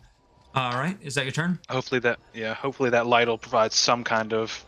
On the new round, there's a new sound as the water's now that you're having a moment. There's 4 places where water's coming in from the top where he came from, where there's water just pouring its way down. From where you came from, that's like a little bit farther back, closer, there's water pouring its way down, and then 2 other entrances. One of the entrances, there's and like someone skids on the water for a second as Zatira comes flying in right neck, like literally practically to the right is he can touch the ledge as he comes like sliding in from the other direction. Zatira, you are now in the round. Could I be rolled initiative? I fell into the water, or am I like you're in the water? You're in the water, but you're right next to the concrete like ledge. That would be the servicing ledge. Okay, that's a 17 initiative. 17 initiative. All right, I got you down as you come splashing in, and the new round begins. On that round. Oh yeah, go ahead. I was gonna say, can I still shout to Zatira? Or oh yeah, absolutely. As you hear him hear her go sliding in, there's like a skid of the water before she face first and comes back up, hair soaked. I just shout out, Zatira, be careful! There's something in the water. It snatched Astrid. I don't know where he is. Oh, just beautiful. All right. So I say. That's the end. As that's happening, sorry. The being that has you right now, Astrid, you're being pulled farther and farther and farther downwards, now going 20 feet downwards, 10 feet per pull. And you feel something. Let's see if it rolls to hit. I'm gonna roll to hit. Something bites down onto you, but it doesn't quite get a good bite on you. It clamps it onto your stomach, and like half of your body's in its mouth for a second, but it doesn't get a good bite as it reorients its mouth to try and bite again, but it doesn't actually get you. You are at the bottom of this pit. It's 20 feet downwards, and it's down there, has you in 2 tentacles now, trying to pull you downwards, and it bites down. It doesn't get anything off, and that is the end. Oh wait, it has you grappled. Advantage. but it still doesn't get a good bite off. But it has you by 2 tentacles on either, like one wrapped around your torso, one onto your arm, holding you down, and then like it's like wrapping it like just everywhere, like grabs onto your leg as well. And now I'm gonna have it be your turn, Astrid. Okay. That's so, 1. Here we go. I would like for it to roll a dexterity save. 12 or higher to pass. What are you doing? I'm gonna summon my arms. Now, does that have any actions that are somatic? No. No, those they just happen. It cost me 2 key points and I can summon. Just making sure. So wisdom save. Dex, I believe. Dex. Okay, well that fails then. Okay, well, then he now takes 2d4 force damage. So now he takes. Hold on, let me roll it real quick. That'll be a He fast swimmer. takes 5 damage, 5 damage. There, and I summon my arms. astral arms appear. There's this explosion of ki and energy. There's a moment where the water kind of splashes out like an explosion for Kalakath and Zatira, and it comes raining back downwards. A big bubble explosion happens, and there's this. Do they glow? They do. There's this blue light glows 20 feet deep in the water, and now it's illuminating what looks to be this large maw that's currently embedded onto the floor of this thing, and it has its like large tentacles wrapped around, and it looks like seaweed as it has multiple tentacles that line the bottom of this pit. And there's a lot of tentacles like kind of like waving their way as like algae, but the ones that have grabbed onto him are just the ones closest to the face. All right. Okay. Do you do anything else with your turn? Then take my action to, I guess, try to rip free of the grapple. That would be your action to summon the arms, would it not? No, it's bonus action. Oh, how much damage was that total by that? I need to get that written down. 5 damage. 5, got it. All right, so you're gonna try to use you're gonna try and roll a athletics to try and break free. Yes. Here we go. 17. All right. With that, you do manage to break free and begin to float your way to the top. I'm gonna use all 4 of my arms to book it. You're spinning your way up. You got all 4 of your arms helping, and you're floating your way up. And I'm gonna say, no, you find your way to the surface.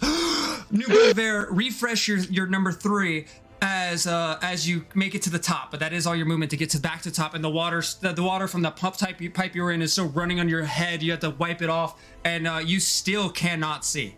Well, no, you can. There's a glowing Kalakath. And like my a arms. beacon, well, your arms help you with the sight that's around you, but you can kind of see like the roof illuminated by your arms and a little bit of the. But in terms of Kalakath, he's giving a good 30 feet of light, and so you can see brightly this like what do you want to call it, like lighthouse of light swimming towards you. All Guys, right. we gotta go. Please. Get out of the water. We gotta go. We gotta get out of this water. That's gonna make it its turn again. Then goes to Tyr after that. So it's going to, with that, it's going to go for a grapple. All right, I need you to roll an athletics check, Astrid. Okay. 10. With that, we gotta go. We gotta back underneath, getting pulled under as this large, like almost like slowly, like grabs onto you and starts pulling you back. It's like this slimy, viscous seaweed that wraps over your chest, shoulders, and starts pulling you back down. This time you get yourself a full breath because you know what's happening, and you don't go into the 3 counter. You're actually going to have a lot more time. Now it's 3 minutes of breath because you do your constitution by minutes if you get a breath in. So you are good without drowning, but it's still going to try and bite you. All right, it starts pulling you downwards. All right, that's going to make it over to No, sorry. It was Zatira because you just got into the initiative. Zatira, what you doing? As you see these blue arms go into the water. So how far is the ledge, and how far is Astrid, or at least where he was? How far? Okay, so you are at the very end, and that means he is a good 45. Well, no. You're now at the very end, so he's a good 60 feet into the water. 60 feet in the water, and then how close is that ledge? The ledge is you're at the ledge. It's in hand reach. It's inches from you. You have your arm on it, and you're looking at this happening as you're like trying to figure out what to do. You could kick off of it to swim. Yeah. Like the edge of a pool. I would like to use whatever movement I need to climb up on top of it, Okay. and then With that, you use your movement. You get up there. It's like I'm going to consider it like getting out of prone. That's all your movement to get up, or no, it's half your movement to get up. Sorry. yeah. And if I still have my crossbow and bolts, I would like to ready that. And can I still like see the creature illuminated? He's 10 feet down. You cannot see he's giving 5 feet of light. You can only see the tendrils around him. The maw and stuff's not illuminated. Okay, I will attempt to take a shot at the All right. tentacles. You ready your crossbow, and I want you to roll to hit as you fire. All right. Yeah. That's a 14 to hit. 14 as the arrow finds its way and splashes into the water and doesn't make it but 2 feet before the impact of the water and the water surface stop the arrow, and the arrow starts to float its way back up. Some thick sludge in there. All right. Kalakath, your turn. How far away is the creature from me? The creature's now 40 feet from you because you were 30 feet, excuse me, because you used that 15. You were 45, now you're 30 feet away from the center, and then the creature's 20 feet down. So I'm not good with my math, but at a diagonal, we're gonna call it a safe 40 feet, even though this, no, it would be a safe 50 feet because 20 feet. It's a bit difficult because diagonals, but if you go, he's basically 30 feet to the side and 20 feet down. So I'm doing a 40 feet to try to be like fair, but diagonals are funky. I don't know the math there. Gotcha. How far would I have to swim to illuminate it with the mixture of my light and Astrid's light? Your light's permeating about 10 feet, and his light's permeating about 5 feet because like the sludge. You would have to be 10 feet of it. You need to move 15. You need to move 30 feet towards it, I think, and then you illuminate it. Which you can do if you use a dash action. Oh, but that's a whole action. And you'll be underwater. So, say I want to cast a spell on it. Range is 30 feet. You need to see it. Yeah.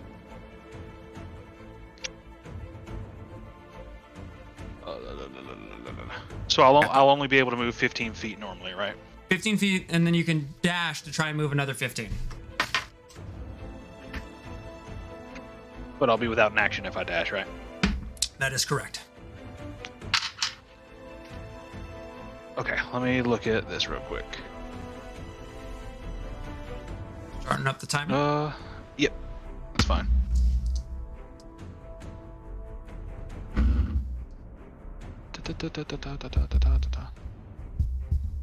Hey, could Astrid possibly hear me under the water if I shout? No way. No way at all. Okay, I didn't know. Almost out of time? I'll swim and use my Okay. dash. You going 30 feet in that direction. Are you diving and going towards it? That way you illuminate it, or are you just going Yes. over on top of it? Okay, so you take a deep breath. How much? What? And then you start swimming downwards, and you kick into overdrive. Start really swimming your way toward it, and then it illuminates. You can see its teethy maw currently like plucked to the ground as like almost like a Venus flytrap of sorts, and you can see its big black bulge eyes that are almost the size of like a small like kid. And they're both like on the tops of its head as it's kind of like trying to just wait for something to get into its mouth. It's essentially filtering things, putting it into its mouth. That's what it's doing with Astrid right now. And it's just this grotesque creature with these large, spiny teeth. All right. Gotcha. That'll be the end of my turn. End of your turn. As Astrid, you're getting pulled downwards, and as the creature gets you all the way up to its mouth, and that would make, and then it's going to roll to hit you with a chomp, big old chomper boy. Oh, there he is. So that'd be 15 to hit. That hits.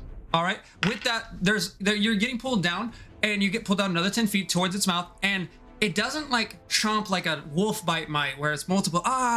It's like a bunch of needles into your body. It's like you got hit by 1,000 doctors. They go like a bunch of needles just all throughout your stomach region, and it's not a good feeling as like your blood starts to pull out of you, and it's such a strange feeling because the pain is everywhere but nowhere at the same time because they're so refined needle-like teeth, and he chomps down onto you. I gotta roll his damage.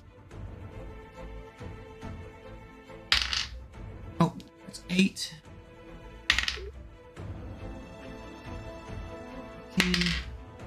Oh my god, the rolls! That's 28 damage as he just. Oh my god! I Okay. got 2 10s. I'm I sorry. would like to use my reaction, Stone's Okay. Endurance. So I get Alright. to roll a 1d12 plus 3 to try and negate this damage. All right. Oh my! Okay, 3, so I'm out. You're 28 minus 3 is still 25, and I'm unconscious now. 25. You're going conscious as. I'm sorry. I rolled 2 10s. So you go unconscious as the air comes out. You have 3 turns before you're on the drowning condition as well, and you're Calicath. You see this happen as the creature then opens its maw again to bite a second time, but it becomes your turn. Wait, Astrid.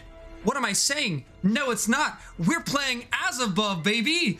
You're not unconscious. You're almost unconscious as your eyes, like, you do lose that air. Your eyes become like blurry, fuzzy, and you're almost about to like go out of consciousness, and then your eyes become bloodshot.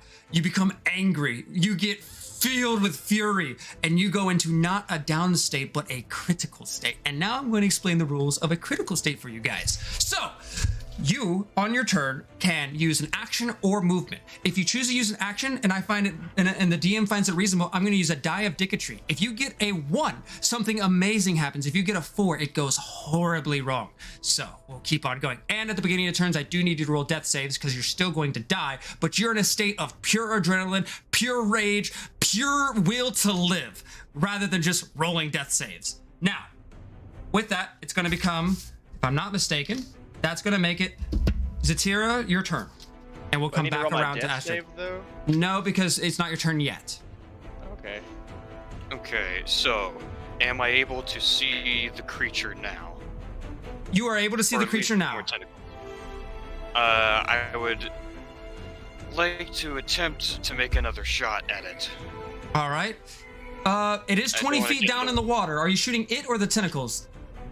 I'll try and shoot the tentacles. Okay. The 'cause tentacles are they're down higher with it. up. They're not. There are some other tentacles that are higher up that are not it. That's true. Yeah. I'll try and shoot one of those to at least like try and make it like Distracted weaken or its something? grip. Gotcha. Yeah, distracted, Okay. make it weaken its grip, something. All right. Roll to hit. That's an 8. An 8 as it splooshes into the water and doesn't make it quite deep enough to hit one of the many tendrils floating, and the arrow kind of bubbles up. Sorry. Yeah, and I don't want to risk like going into the water with that Mhm. thing. Yeah.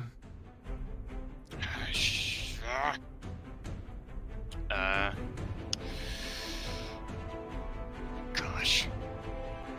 This creature, by the way, is Mike? massive. Like, if you count its tendrils and stuff, this thing is lining the bottom of this 140 by 140 foot pool. It's just this large creature that's like a growth, if you will.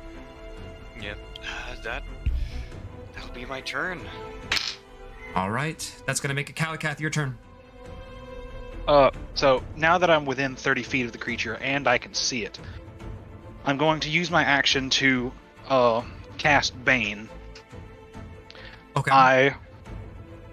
I point my left arm at it, and it reveals the coin I'm holding, and it appears like my bandages start trying to pull themselves apart, but it Kinda looks like as get though off of your body? Calicath's like trying to hold them down on. But up to 3 creatures of my choice that I can see, they have to make charisma saving throws. If it fails that saving throw, hold on. Whenever The it good fails news a is saving it's really ugly. yeah, I kind of figured. Whenever he fails a saving throw that makes an attack roll or a saving throw, the target has to roll a d4 and subtract that from the attack roll or saving throw. Ooh. All right. So what's the save, or what's the roll to or what am I rolling for? It's Charisma. Yeah, my 13. I made a 14 minus. I made an 11. Cool. So So yeah, it's -3. Yeah, anytime it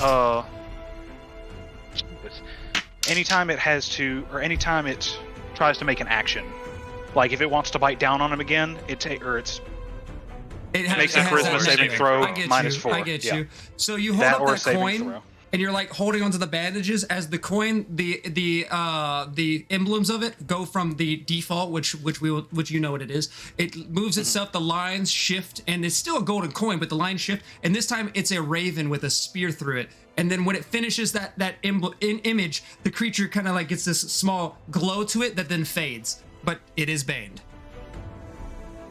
Very cool. I suppose I swim another 15 feet towards it. Now you're on it. It's like you're at its eyeball now. Cool. I draw my long sword and await my next turn. Oh man. Okay, that's gonna make it. Now, Astrid, you're in critical state. I want you to roll a death save and then DM me the message on Discord. Wait, you gotta roll it. Do you know how to roll secret? If we don't know how to do that, we can just rush right now. Oh, okay. well, I rolled then a just- 19. You rolled a 19? All right. That's one success as your body's enveloped in this ability, like critical state. What are you doing? Okay. It does have you grappled. Okay, so one more time, explain just quickly the You get an critical state action? rules. You get an action or movement, right? Right? Or you can do nothing. Those are your limitations. If you do an action and the DM deems it could go horribly wrong or horribly well, I will roll a diadicatory, and your fate will be determined by the diadicatory. Okay, so a 1 is good, but a 4 is bad. What about a 2 and a 3? Nothing? The thing you intended to happen happens as by the book. So if you fire fireball, the fireball properly fires. But if you roll a 1, it becomes this massive fireball, and if you roll a 4, it explodes in front of your face. All right.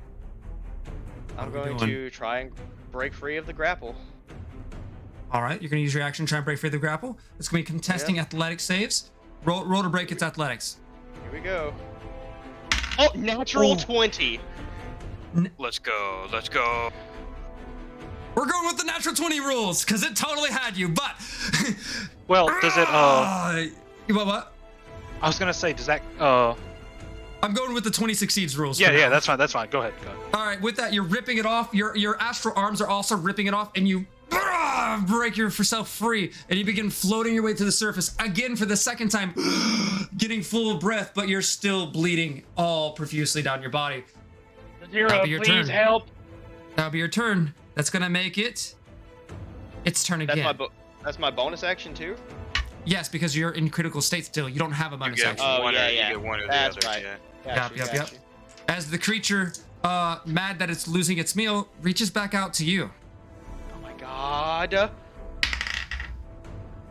Contesting athletics throw save as it tries to grab onto you. Right.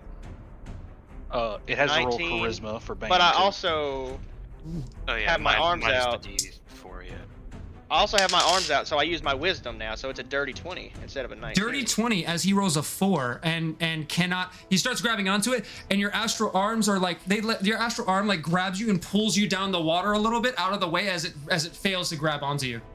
Okay. All right, that's gonna make it. Excuse me, my brain turned off. That's gonna make it. Zatira, your turn. You see all Alright, this envelop. With the tentacle that tried to reach around him, I'm gonna try and shoot it. Okay, that one's at the surface. Yeah. All right, roll to hit. Kia. That's a 17 to hit. That hits. Now let me. I don't think that would count.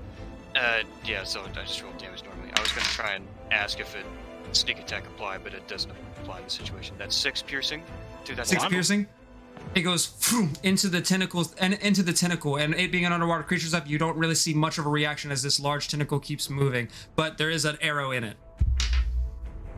Would his sneak attack count if I'm next to the creature? Since I'm next to its body, I guess. This is to be the tentacle, but yeah, Astrid's okay, next I to didn't it. know if Wait, next sneak to attacks, it. do they work with ranged weapons when you're doing that roll? Yes, they do. So apply I would to say with ranged attacks. Astrid being there and it's focused on Astrid, sure, that's a sneak attack. Okay. I We will. get that 6 gotta damage. ask. Then. Well, good call. Good call. Absolutely. Talking to Master Rogue over here. That's an additional 5 damage on top of that 6. And that arrow, like it's still moving completely, but you can see like that arrow got into a nice spot as some blood spurts out, but it's not really having much of a reaction other than that.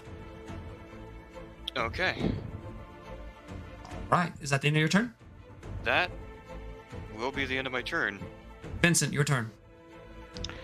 Okay. How far away is Astrid from me? He's above you about 20 feet, and you're right in front of the creature's eye. Cool. Let me see.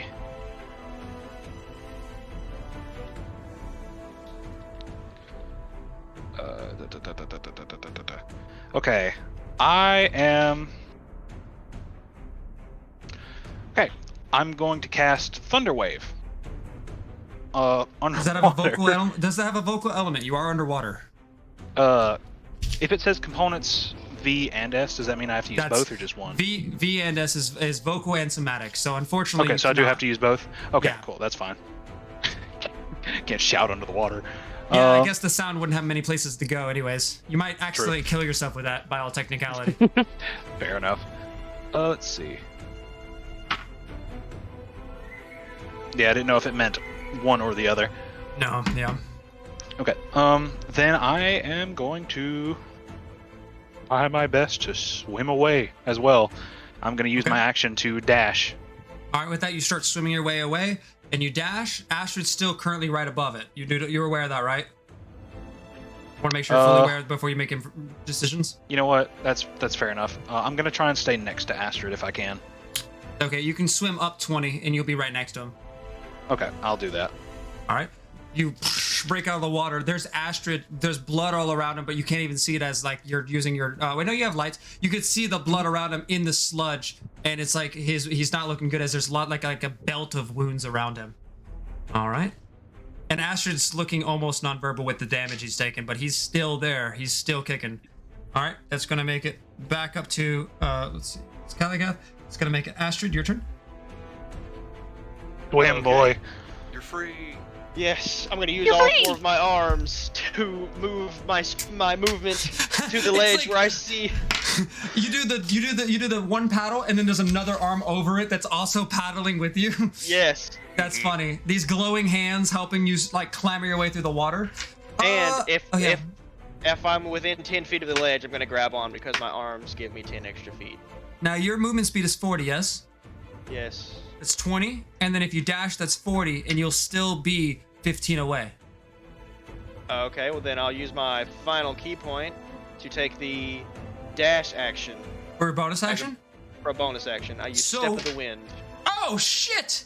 All right, with that, Kalagath, you're like, I'm here, and he's like, gotcha. He gives you a nod, and he begins fucking paddling. And this man with his muscles just fucking go, and he's not swimming. He's grabbing the water and going.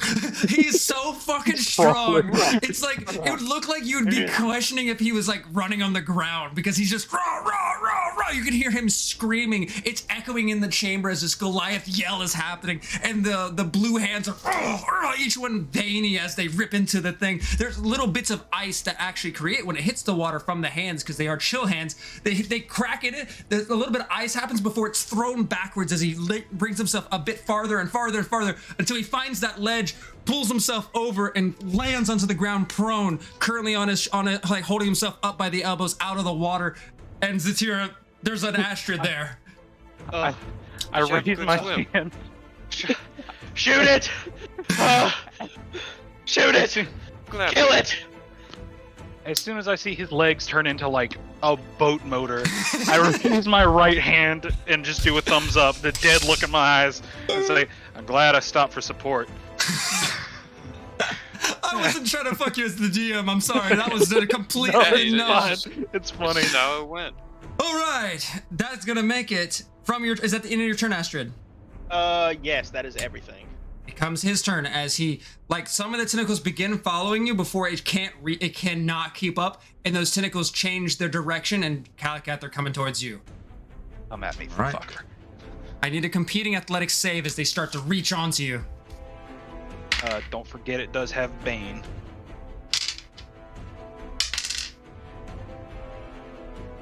All right, what'd you roll? A 6. A 6. as the massive tentacle comes crashing on top of you, you like effortlessly, almost like it buckles underneath your push, and you just kind of like, it just pushes you away. The whole arm goes limp as it pushes you. Like literally, like you're about to stop it, and you do stop it, and then it just goes limp as it floats in the water, and it pushes you a good 10 feet towards the direction you're going before the tentacle falls back into the water. The Bane brought it to a -3. Thanks, man. That's cool. Really cool of you. Thanks, Let's go. man. Get baned. Get baned. Get baned. Get Bane. It was pushing with full force before it just turned off. Like the Bane was a -3. That's crazy. That All is right, insane. God. Ultra critical failure. Zatira, your turn. Jesus. Is there any tentacle close? The one that just pushed him is receding into the water. 5 feet in the water. I would like to shoot that one. You quickly, Shoot it, shoot hastily reload. Shoot it, please. Kia. Oh no! That is a 15 to hit. 15. As that does land, we have a problem though. All right, so that lands. Everyone that watches the stream, I apologize for the error that we're having. We'll continue on rocking, but we cannot fix that video right now. I apologize. Uh-oh. 15 as happened? the arrow sinks into the. I think the camera overheated. The camera Yeah, overheated. camera's frozen. Yeah. It'll be all right. We move on. Life goes on. All right. Use your so- imagination. Use your imagination, boys. We'll be stuck in this beautiful face as the arrow You've goes seen it for the forward. last 2 hours and 30 minutes. Roll You your know what he damage, looks Zatira. like. All right, so sneak attack still applied, right? Because my That's- ally's still standing Yeah, next to he's him. basically being pushed by it. Get Okay, snuck up on, alright. idiot. Bam. I don't have anything So entertaining. 3 and another 3, total of 6 piercing with that crossbow bolt into that tentacle. Wait. So 3 damage onto that, on top of how much damage? On top of another 3, so a 6 total damage? of 6 damage. As the arrow finds the end of it, gets stuck into there, and it becomes. Oh, wait, is that the end of your turn? I will back up a little bit from the edge. Yeah, that's a wise call. As you Yeah, take a yeah. few steps back, reloading your crossbow once again. Now, Hmm. is that the end of your turn? That will be the end of my turn. Alright. Now, we're gonna head our way up. That's gonna make it. Calicath, your turn. Okay, so, got a question. Yeah, what's Wait. up? If I use Thunder Wave, can I use that to propel myself either backwards to the water or through the air? So I see what you're saying. Can you use Thunderwave to knock yourself through the water and air? You probably have to like fail your own saving throw. Yeah, you guess. could do that, but you'll take a lot of damage because you're in the water. In the way that your body would react, it'd be like it's like a grenade going off in the water. It's not going to be really pretty for you. Yeah, I got creating you. like a vacuum, and then the water crashes back down onto you. Gotcha. Okay. Then I will do my damnedest to turn back around and Haul swim. ass. All right. All ass. I ain't got 4 arms to swim with, boy. But let me tell you, I can't determination. swim in real life. I got determination. I got a good heart, and I've got 2 regular arms. That's all you need. It's You me, know- All I arms, need, and a my dream. partner, regular arms. Also, make sure you don't get whacked on your way out. True. How far All away right. am I from the ledge? You are currently at the center where he was, so that's 75 feet. Cool. Even after it shoved me 10 feet. Oh, excuse me, 65. That's a good call. Good call. Good call. Much better. All right. Dog. So Okay. that's 15 feet per push. So you dashing, right? So that's 30 feet. Yeah. All right, leaving you a total of 35 feet away as you get pushed as you're swimming along, and that's gonna make it over to Astrid. Your turn. I need you to roll a death saving throw.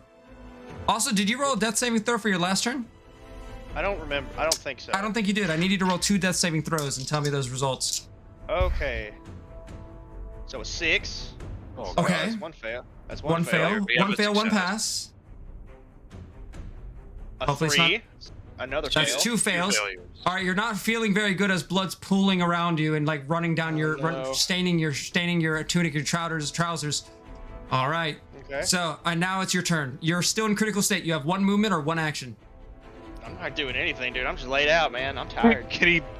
when you're in a critical state, can you medicine check yourself? You can try to, but it's going to be a disadvantage. I mean, I'll have to think on that for future rulings. I'll have to think on that because that is a little bit funky. But I'll say yes. I'll say yes. So if I wanted to medicine check myself, I'm at disadvantage. Yes. Also, I don't know if you have any medical kit, so I don't know what you'd be medicine checking yourself for in this instance. Yeah, I mean, I don't really have anything. Yeah. So right now, I'd say you're laying out like on the Yeah. on the edge of the water. Advantage me. It's too far away. That is, we do need to be aware that is 2 fails, guys. All right, now. Yeah. He's conscious, but that's 2 fails. Do not take that lightly, please. Yeah. All right. oh yeah, we know. Moving on. That's gonna make it the fish's turn as the tentacle comes racing after you, Kalakath. I need you to roll an athletics check. Oh god. Oh man. Got a 13. Minus a D4, right? Minus a D4. D4 on its natural 20. So. Oh even- my god. Oh no! First natural 20. Oh no! Jesus As it Christ. grabs onto your leg and it wraps itself around and starts pulling you. You're making distance and you get pulled downwards into the water. What is your Constitution save? Or what's your Constitution check or amount?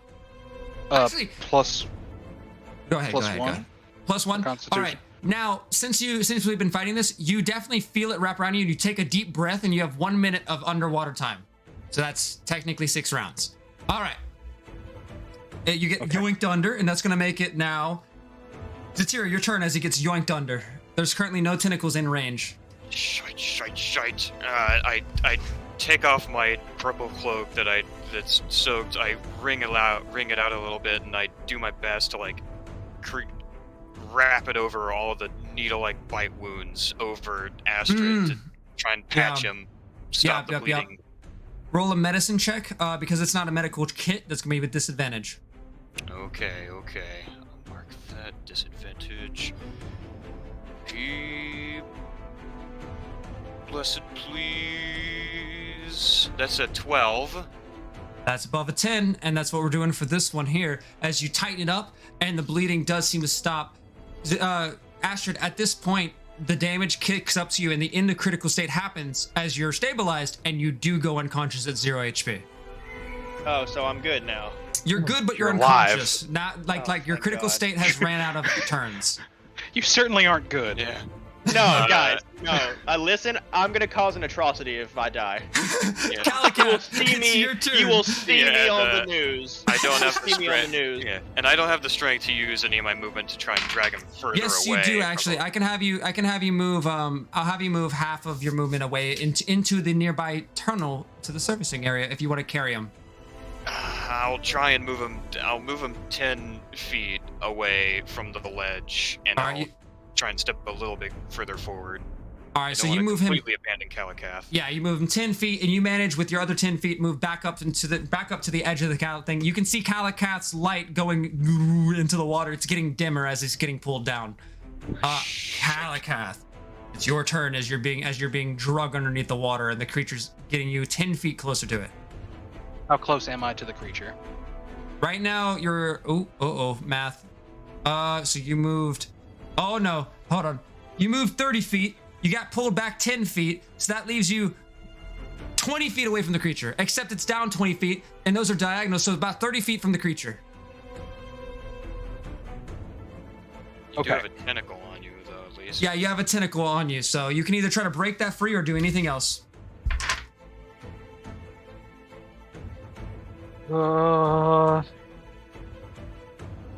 My greatest Is it ability- possible? yeah, go ahead. So, hear me out. Mm-hmm. The tentacle is pulling me, correct? That is correct. It is pulling you 10 feet per turn. The worst phrase Cameron could ever say is, "Hear me out, right?" All right. He's about to pull something out of nowhere, bro. I'm listening. If I swim towards the creature, yeah. would that increase my speed because it's also pulling me? If I stop resisting and let it pull me. If you stop resisting, it's going to pull you 20 feet per turn. So it'll pull. You can swim on this turn, and then it'll pull you on its next turn. So, but what I'm saying is, on this turn, is it possible for me to get within 10 feet of it without using an action? In this turn, okay. I see. I don't think in this turn, no. If I do not resist this turn, how close will I be when it pulls me?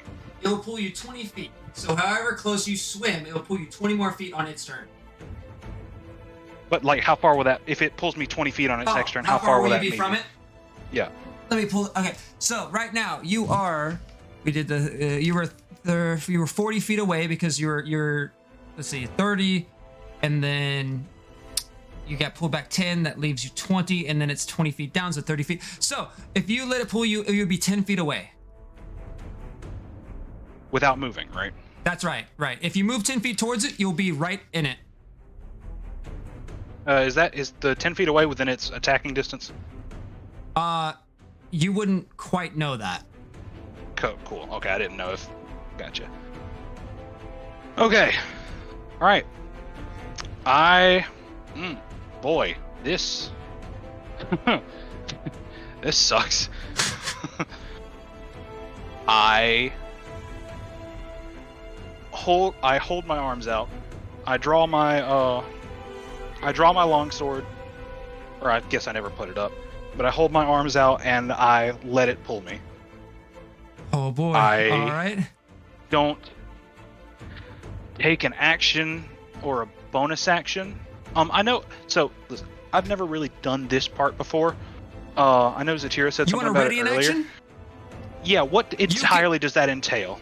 So you can only use an action. You can ready an action when your predetermined criteria happens. You will then let go of that action. So an example of that be when the door opens, I let go of my arrow, and then you fire your arrow as soon as someone opens the door. That is the example. But you cannot say when the door opens, I move 10 feet and fire an arrow. You cannot do that. It's only an action. Not a bonus action either, huh? Well, yeah, you can ready a bonus action. That's a DM choice, and I choose to allow you to do a bonus action. So if I choose to ready a bonus action, and then I let it pull me. Yep. As soon as I get within 10 feet, can I release that bonus action? That is correct. Your criteria will be when I'm within 10 feet. Okay. And what is that for my actual turn? What does that leave me? Your turn. You can if you ready an action, your turn's over. Yeah, like my next turn. Waiting for the condition to go off. Like if I ready a bonus action, pulls me within 10 feet, that bonus action occurs. Do I still get my full turn with an action and bonus action that comes next? Okay. No, just one thing. Okay, that's fine. All right. I guess I'll ready a bonus action, and I will DM you. Okay. Do be a little speedster on it. Okay. Secrets. Okay. That's the only thing I can possibly think of. Okay, everybody. So, with that, is that the end of your turn?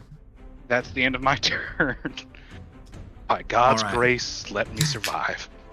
So you begin being pulled, and you're 30 feet from it, and then as soon as you're 30 feet, 25, 20, 25, 15. 15, 10, and you're getting yourself ready. And everyone that's outside of the water, the light goes off.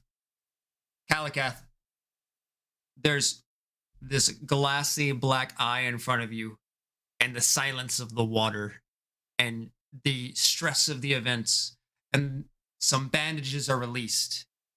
Are you trying to do what I believe you're trying to do? Yes. What's its save? It has to succeed a charisma saving throw 13 or higher. It has Bane. One moment. It does have Bane. Let me roll that. Oh. That Bane better be important. That Bane better work. Let's see. Well, if I can find my D4. Oh, it's in my pocket. Why is it in my pocket? All right. Ooh. All right. So, There's silence in the water, and everybody, the season lights, they turn off, like outright. The lights are gone. There's, for you, Kalikath, the glassy eye of the creature, who, while it can't understand or perceive like regular people can, it doesn't matter. As a glimpse of your heritage, a glimpse of your father is just seen within the water. Your bandages release, and on that note, the grip around you, the holdings that had it, quickly let go and repeal as the tentacles start reeling themselves backwards towards the creature, and you can no longer see it within the murky darkness, and you float there, completely alone in the water for just a moment. Nothing touching you, nothing near you, in complete darkness. No one can see you, not you can see yourself. All you know is that there's a glimpse of your father that was given to this creature, something that it took from you that not many others can say they have taken. As you begin to float towards the surface, and your bandages begin to repeal themselves back on and harden, and you find yourself on the surface, blast, like you catch your breath, your things, and over your face is the same face that went down, a covered head to toe mummy of a man, breathing out into the air. And that's all that is seen as you get there. And that actually does, let me roll another save. That's a 3. That does end the thing's next turn, as it cannot make an action. It is your turn. In honest despair, I attempt my best to swim back towards the ledge. No more panic, still moving as far as I possibly can, but no more panic, just a dead feeling in my face. And I move as far as I can towards the ledge. Your face intense and rigid with this burningness. Not sure if it's hate or disappointment or frustration, but some feeling about letting that part of you go, even to this vile creature, this less than a thing. You make it 15 and then 30. Now let me do the math on that, which makes it to where you are now 15 feet away. The water around you is inky as you travel, and it does not break its save as you continue on your way. And 15, 30, 15, and you are at the ledge of the edge, and you pull yourself on over the water, and you can feel this shudder down your spine and down your back, and you can feel like that your skin had been revealed. You feel naked of sorts, even though you're not. And you pull yourselves out of the water, and that inky trail begins to clear, and you are now standing on the ledge. Zatira just kind of like there, and that's gonna make it the end of that turn. And you guys can either run and break out of combat, or you guys can stay. It's up to you guys. I stared a little bit, like a little confused, and I kind of just let him go, and then I reprioritize. I'm like, whatever, help me move him. And as soon as bandages or whatever, patch him up. Let's get out of here.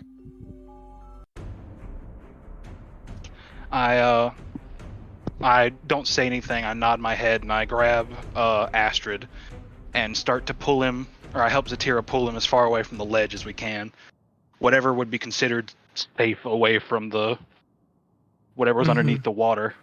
You drag him into the quickest nearby tunnel, and it's not too far away that you make it before you kind of feel like this creature doesn't probably stray very far from its little pit of water. And you are now in the servicing underbelly of Crossroads, which you can see it's like grown thick with moss and mold, and there's like, it's a wet area with humidity, and you can just smell now that it's hitting you the stench of human refuse, animal refuse, just nastiness as the sewer systems of this place work. And the salt water that runs through is kind of like gotten the tops of this area kind of like has this weird crystalline kind of hardened stuff after it's evaporated and then hardened over like these little crystals. And it's very, very dark where you are now. Astrid, is currently unconscious beside you, but you guys feel safe in this area. Safer. How well do I know the sewer system? Have I ever had to navigate them before in my The sewer history? system is rare. There are not many people who work with the sewer system. The sewer system was made who knows how long ago, and there's only one. I'll have you roll a history for a fun fact about the sewer system. But in terms of servicing, All right. people haven't had a need for a long time, and you would have Yeah. no idea. I'm mostly that's a 9. I'm mostly asking to see if like have I ever used it as like a smuggling or escape, and for any means. You've never used it for that purpose, whether it be Okay. whether it be by happenstance or any reason, but you just never have. You've never had that. It's never gotten that bad that you needed to do that. And Right, okay. as far as your 9 goes, you don't know this place at all. And you also could discern you are ridiculously deep. You guys are ridiculously deep for any kind of normal system. Jesus. First, since we're alive, have we checked on Astrid yet? He was drugged. You guys have him there, but he is unconscious. I did my best to patch him up. He stopped bleeding mostly. Could still use your help though. I'd like my cape back. I, could I use my bandages to try and patch him up to the best of my ability? Or would it not do any more good? You properly, it wouldn't do much more good, but like mechanically, but you do bandage him, Yeah. and it's much nicer. As you're pushing against those wounds, though, you can see that they're just many in nature and stuff, and overall, he's not fit for travel. Ah, Oh boy, oh boy. I guess we've no choice but to take a break, at least for a bit. I don't feel like dragging his fat ass much farther. Not like we know where they're going in the first place. Oh, fair. What the hell was that? What, the monster? I don't know. It had a big old eye. I was referring to what you did. It just let you go. Nothing in particular. Maybe the Bane weakened it. Right. I would like to roll an insight against Um, against him. I'll need you roll a deception versus an insight on this then. I got a 16. 16 insight. 16 insights. Okay. Wow. Well, I would say this. You don't know for certainty that he's lying, but you know for certainty that the facts don't line up. Right. It doesn't make any sense. And you know that, you already know that. But I will say, in terms of his expression, it's hard to tell because he's bandaged up. But you don't think like keeping the information's the most. It's hard for you to discern whether or not like is this dangerous for you. You don't feel threatened by not knowing, but you do feel like there's something not truthful, something about it. Got it working. All right. Anyway, I suppose we'll just sit and wait for now. The whole damn city's probably going to be looking for us, pinning the blame on us attacking those guards, our escape. Already we were guilty in Church of the Red's eyes. Yeah. It's a fact that this isn't good for us. You seem to know something about the gold masks. Do they leave behind any kind of trace? Anything? None other than their possessed husks. Can people who have worn them live? I've only heard stories. I know that the people that get possessed sometimes don't even remember what they were doing. Joy. That's gonna make our lives so much harder. Absolutely. Okay. You guys decide Maybe to take we a should. rest? Yeah. Is it gonna be a short rest or a long rest? It's up to you guys. Maybe to be on the move so we can't wait too long. I reach into my bag and I pull out a lute, and I Shake the pluck water out of it. take the water out of it, and I pluck on the string a couple times, and it makes like an odd like noise because it's waterlogged. Yeah. But despite that, I think we decide to take a short rest, and I try my best, despite being the bard I am, to play or to use my ability Song of Rest. Uh, Okay. it helps during a short rest healing allies. All right. Each creature that can hear it, my song gets an extra 1d6. I didn't take any damage, so it's gonna be mostly helping Astrid recover. Yeah. Okay. With that, Why is that Astrid, during this rest, you kind of come to a little bit, and there's like the boing boing boing boing of somebody fiddling. He's basically fiddling with his lute, tuning it and stuff. And in that nature, you get healed. A short rest comes along. You guys can roll your hit health now.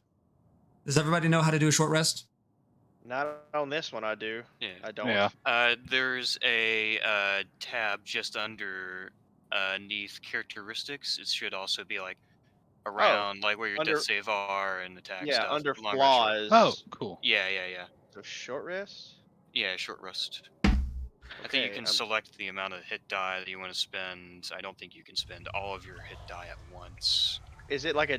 Is it a hit die plus something, or is it just the? It's a hit die, I think, plus your constitution, and then the d6. The hit Okay. die is based on your class. Well, I'm gonna use 2 hit die. Oh my god. Testing something. So 7. that's 10 plus the d6. So 10, 15. 15. Does the d6 also give me? Do I also have a +3 with the d6? No, it just adds on top of your short rest healing Okay. already. So 15 health is returned. As you guys are resting, Astrid, this is the first time you've taken serious damage since you have undergone the transition of becoming a true monk in the monastery, and you are like expecting this injury to last like without healing salves, that this injury would last you weeks to heal. But as you're resting, you like feel your body like go from like you're not being able to move to like, oh, I can like look up and like stuff, and you check underneath the bandages and you can see that the wounds that you had are sealed, and that is abnormal. That is insane. And this is a feature of becoming a true monk, that whenever you took that salve, that you didn't know would happen. Oh. All right, let me remove these bandages. Ugh. And as you take them off, those wounds have in fact healed. Ignore that. Well, look at there. Oh, everything hurts. In those 30 minutes of waiting, though, there's not much sound that happens. Nothing besides the plucks of the lute and a few tunes and silence. In terms of any search parties or in terms of any signs of life or movement down here, there's the matter of it's not happening, and then there's also the matter of this is so like your guys' fall was so far. It could be that people just haven't been able to even make it down here yet. Do you think you can walk? Yeah, just give me a minute. Oh god. Take your time. It's not like we know where we're going anyway. Oh. Dude. Cap. What's I up? saw you get pulled under the water. You're good. You made it. Never lost faith in you. I give him I stop plucking for a moment and give him a thumbs up before solemnly returning to my loot. He's not the one you should be worrying about, lad. You're the one riddled with holes. True. Not anymore. I'm shocked you're still here. I show them my sealed wounds. And that's abnormal to all of you guys as well. Perhaps a I can feature of being a Goliath, but I don't know. Impressive. Well, he's got that supernatural healing. Alright. And I whisper to myself, not yet, Marco. Not yet. And I stand up. By the way, I wanted to ask you, where the hell did all those arms come from? Yeah. Oh, that Is that the Goliath thing? that is years of training accumulated into form. You know, I don't think it matters how many years I would train. I don't think I can teach my body to sprout arms. Well, the thing is, You could teach me that trick. I we all as a whole have this innate thing called ki within our body. Now, I have been trained by masters of said ki manipulation to do stuff like that. As in, I trained in the art of the astral arms, which is what you saw me do, which gives me Munketry. increased movement. I can obviously do more things. I can punch more, which is You know, and nice. swim. Yes. What are you talking about swimming? Did I do something? You turned into a fucking paddle boat You were and swimming blasted into oblivion. swimming like a fish caught in lava. I do not remember any of that. I snap and point at Zatira and I say, I don't think they'll swim quickly. Not in lava. Enough about lava fish. Anyways, it's ki. I can manipulate ki. This friend that I had, his name was Marco. He could use ki manipulation to breathe steam. Steam so hot it would melt the flesh right off of you. What? Like a dragon. You think you Well, could he's teach me that? We don't have we don't have that long. And I'm now wanted. So Yeah, we're all wanted. I just don't think I have the time to teach you that. Well, when we find the free time, maybe you can teach me a few tricks or two. Maybe. What? Or two. Maybe. Or maybe just one. Let's just go with one. Because I'm not a teacher. I'm just now starting to get the hang of this. It's already pretty impressive. I can't shoot my arms out of my arms. While he's Well, explaining how ki works, it hits my character like a brick, and he says, "Oh, keys! I forgot the ring of keys back at the castle. That could have come in handy later." And we don't need them anymore. You Hopefully. don't know that. Well, if you think you can walk now, we best start figuring a way out of this bloody sewer. yeah. And now to the city as well. Let's go.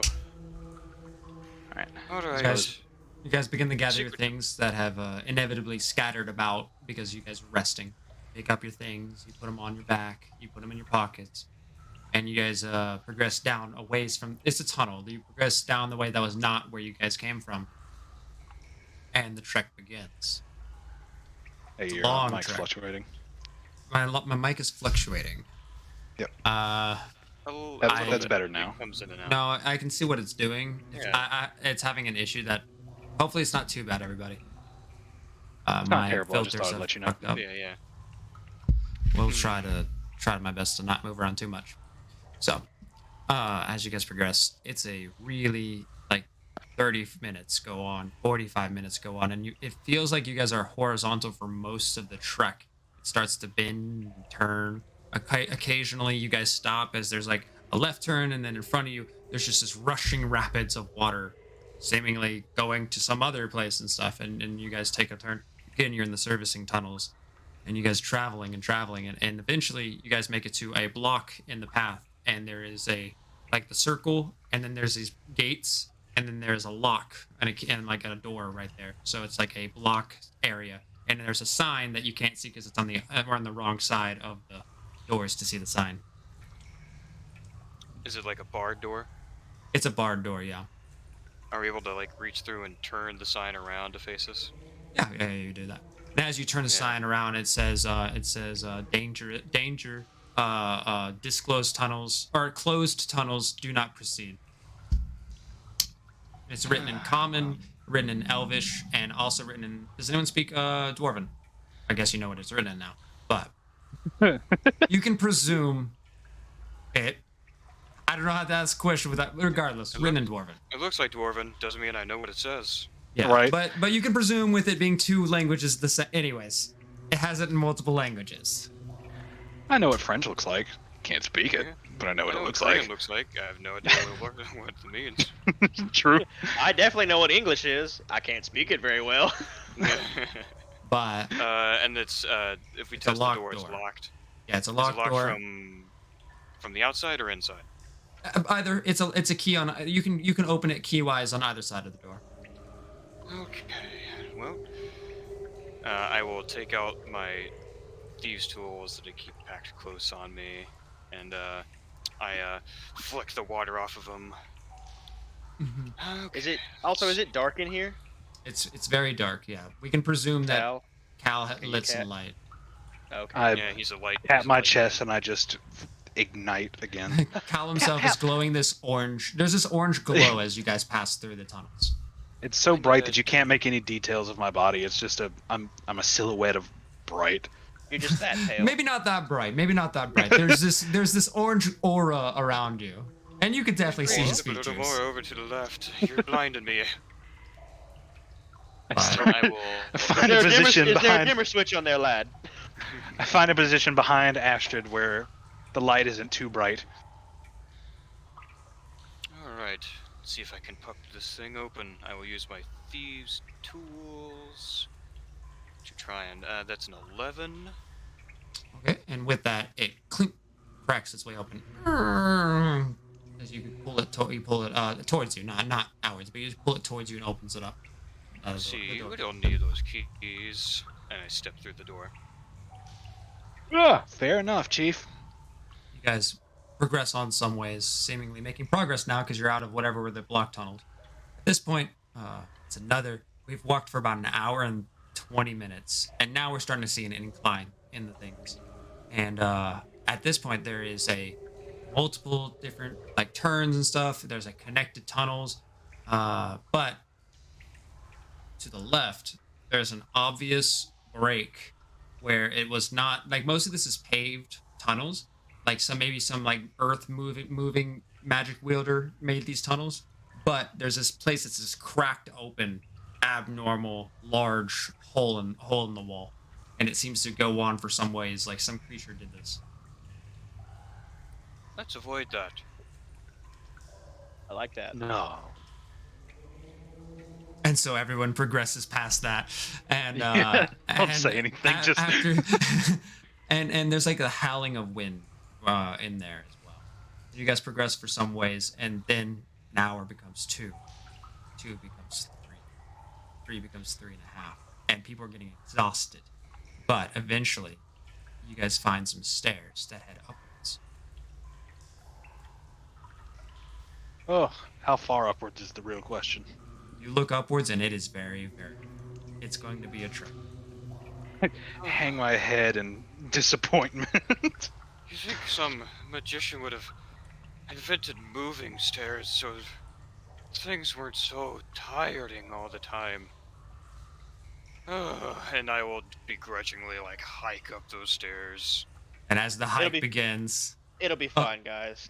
Complaining does nothing. that's the last thing you hear. Complaining does nothing before we cut to the end of the stairs where your guys' thighs are on fire, but Astrid's feeling great. I'm sure he's fine. He can take 8 steps at a time. It's man who Astrid. lived There was in a the light mountain. workout for you. If I was this warmed up, that fight would have gone differently. Right. Yeah. Definitely.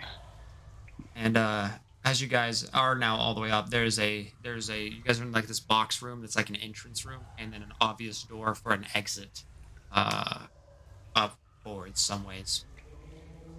I look around the room a little bit. in the room. You got barrels, you got old supplies. Looks like there's a hat with like a like you're supposed to put light it up like a lantern and put it on, but it's like really old. Most of the stuff's rusted over. This place has not been used in fucking ever. There's just the various tools and stuff that you would expect to bring down there if you're, say, trying to get clogs out, stuff like that. But seems like they haven't had any issues, or if they have, it doesn't seem to be a problem. May I percept? Yeah, go ahead. I would if I also like find to dig anything through here.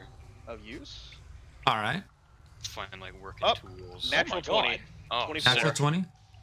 You looking through all the trash, find more trash, except for you do find, not really useful per se, but odd. There is 2 or 3 that they're in the heap that you find that are these old rusted like spears that are like hunting like fish spears. Okay. They have Two these or three. barbs on them that when you stab something and you pull back, it pulls the thing with it. Oh, word. Now, is it 2 or 3 of them? You said 2 to 3. Oh, let's say it's 3 and they're rusted over. When you like they're nasty looking and not sharp anymore. Okay. Guys, think we can do something with these? Yeah, they would probably give someone several unknown diseases. Good Got enough a for point. me. I would like to mess with that lamp helmet. Yeah, it's a dried up oil helmet where essentially you get an ignition light and you kick it up, and then it's got terrible broken pieces. There seems to be this little box on the back of it where you pour the oil in, and in that box as you're investigating it, roll up investigation check. I shall roll an investigation check. There you are. 10. Okay, you brush off some of the dust. You see that in that cartridge there's a broken out hole missing from it, like outright, like where the oil would have gone and broke and came through. But on the edge, not inside the box, but on the box where the oil goes, you can see an engraving that says "Stay safe out there." Stay safe out there, Louvre. And it just seems to be engraved by somebody who cared about Louvre. Oh, how sweet. Too bad he just completely left this wonderful gift here. Now it's mine. I bag it. You bag it. Did you find any useful tools over there? I'd say to Kalakath and Astrid. Yeah, I got these 3 rusted fish spears. Do we I find did any not of the- search. Nothing of use, just trash and more trash. Hey Cal, What's up? so remember when you repaired my brushes? Or my brush? Yeah. I pull out my quarterstaff. I was trying to stop myself, and there's a big crack in this staff. Is there any way you could repair it or something? I Please say, be well, careful. It's very important to me. I could certainly give it a shot. And I reach back and I pull out my spool of bandages for a moment before shaking my head and placing them back in the bag. I will And, say, with your knowledge of mending, this kind of crack will take a little bit of time. A good 30 to 45 minutes of focusing on it and getting it proper so it heals proper. This thing's a weapon. It's Yeah. made refinedly. You can't really like slap it together and be like, we're good. You know what I mean? I got you. Yeah. For now, I take the bandages and I tie it up real nice as to not let it get damaged anymore as best as I Alright. can. You get it nice and taut. Yeah. And I hand it back to him and I say, once we get a chance to rest again, I'll fix it up for you. It's gonna take some appreciate it. time. That's fine. I appreciate that. Give him a thumbs up and then continue walking. And ahead of you, the only thing left is a door that leads presumably out to the surface. All right, fellas. You ready to do whatever comes Leave? next? Yes. Me too. This place stinks. You know what? Let's peek outside to make sure we don't walk into a brigade of patrolling guards, and turns out we're at a closed-off section of the Church of the Red or something crazy like that. Oh, please. Nothing like that ever happens. No. She's What right. could possibly go wrong? Please, let's be stealthy. I'm very hurt. I don't feel like fighting. With a very visible eye roll, I swing my arms and like a go ahead motion for Zatira. Zatir, roll a stealth check, if you will.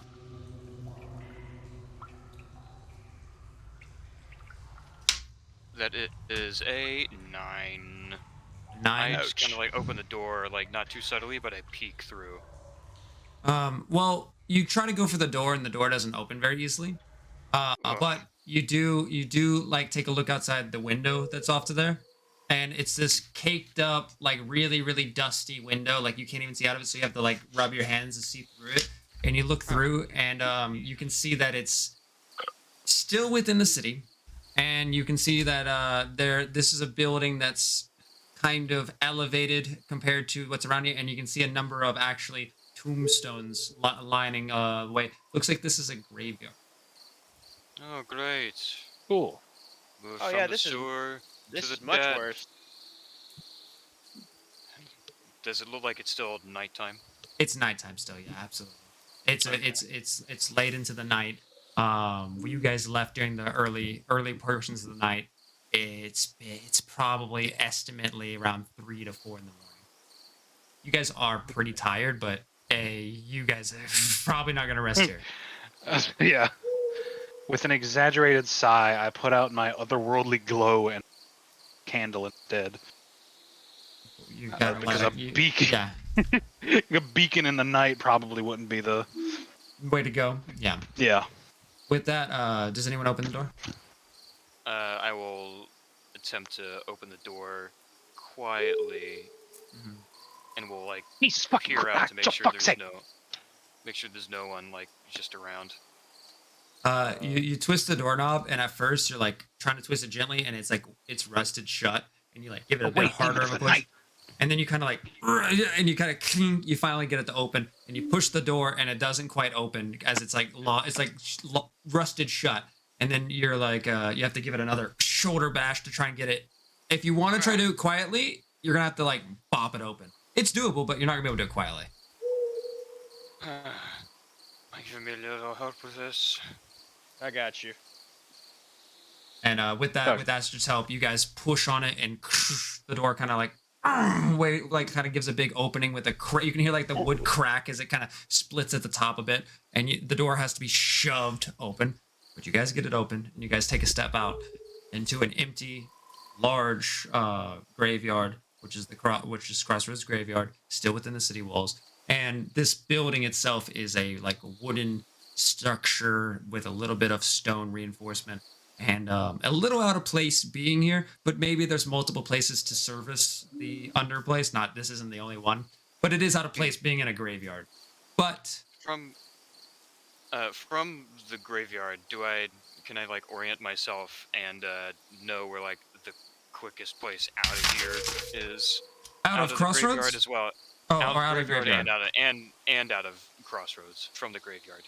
So you absolutely can, and you absolutely know a direction to go. There's a couple options you can get, but you'll get those options in our next episode as you take a few steps out into the Whoa. nighttime.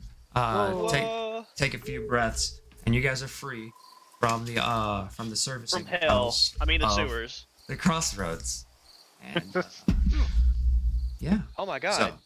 So Our- Ooh-wee. we I had a lot of we fun. Did it. I appreciated you guys being here, and I appreciated all you viewers for hanging out. I hope it was a great, fun time for you all. And until Yeah. next time, good night, guys. Good night. Good night, everyone. Good night, all.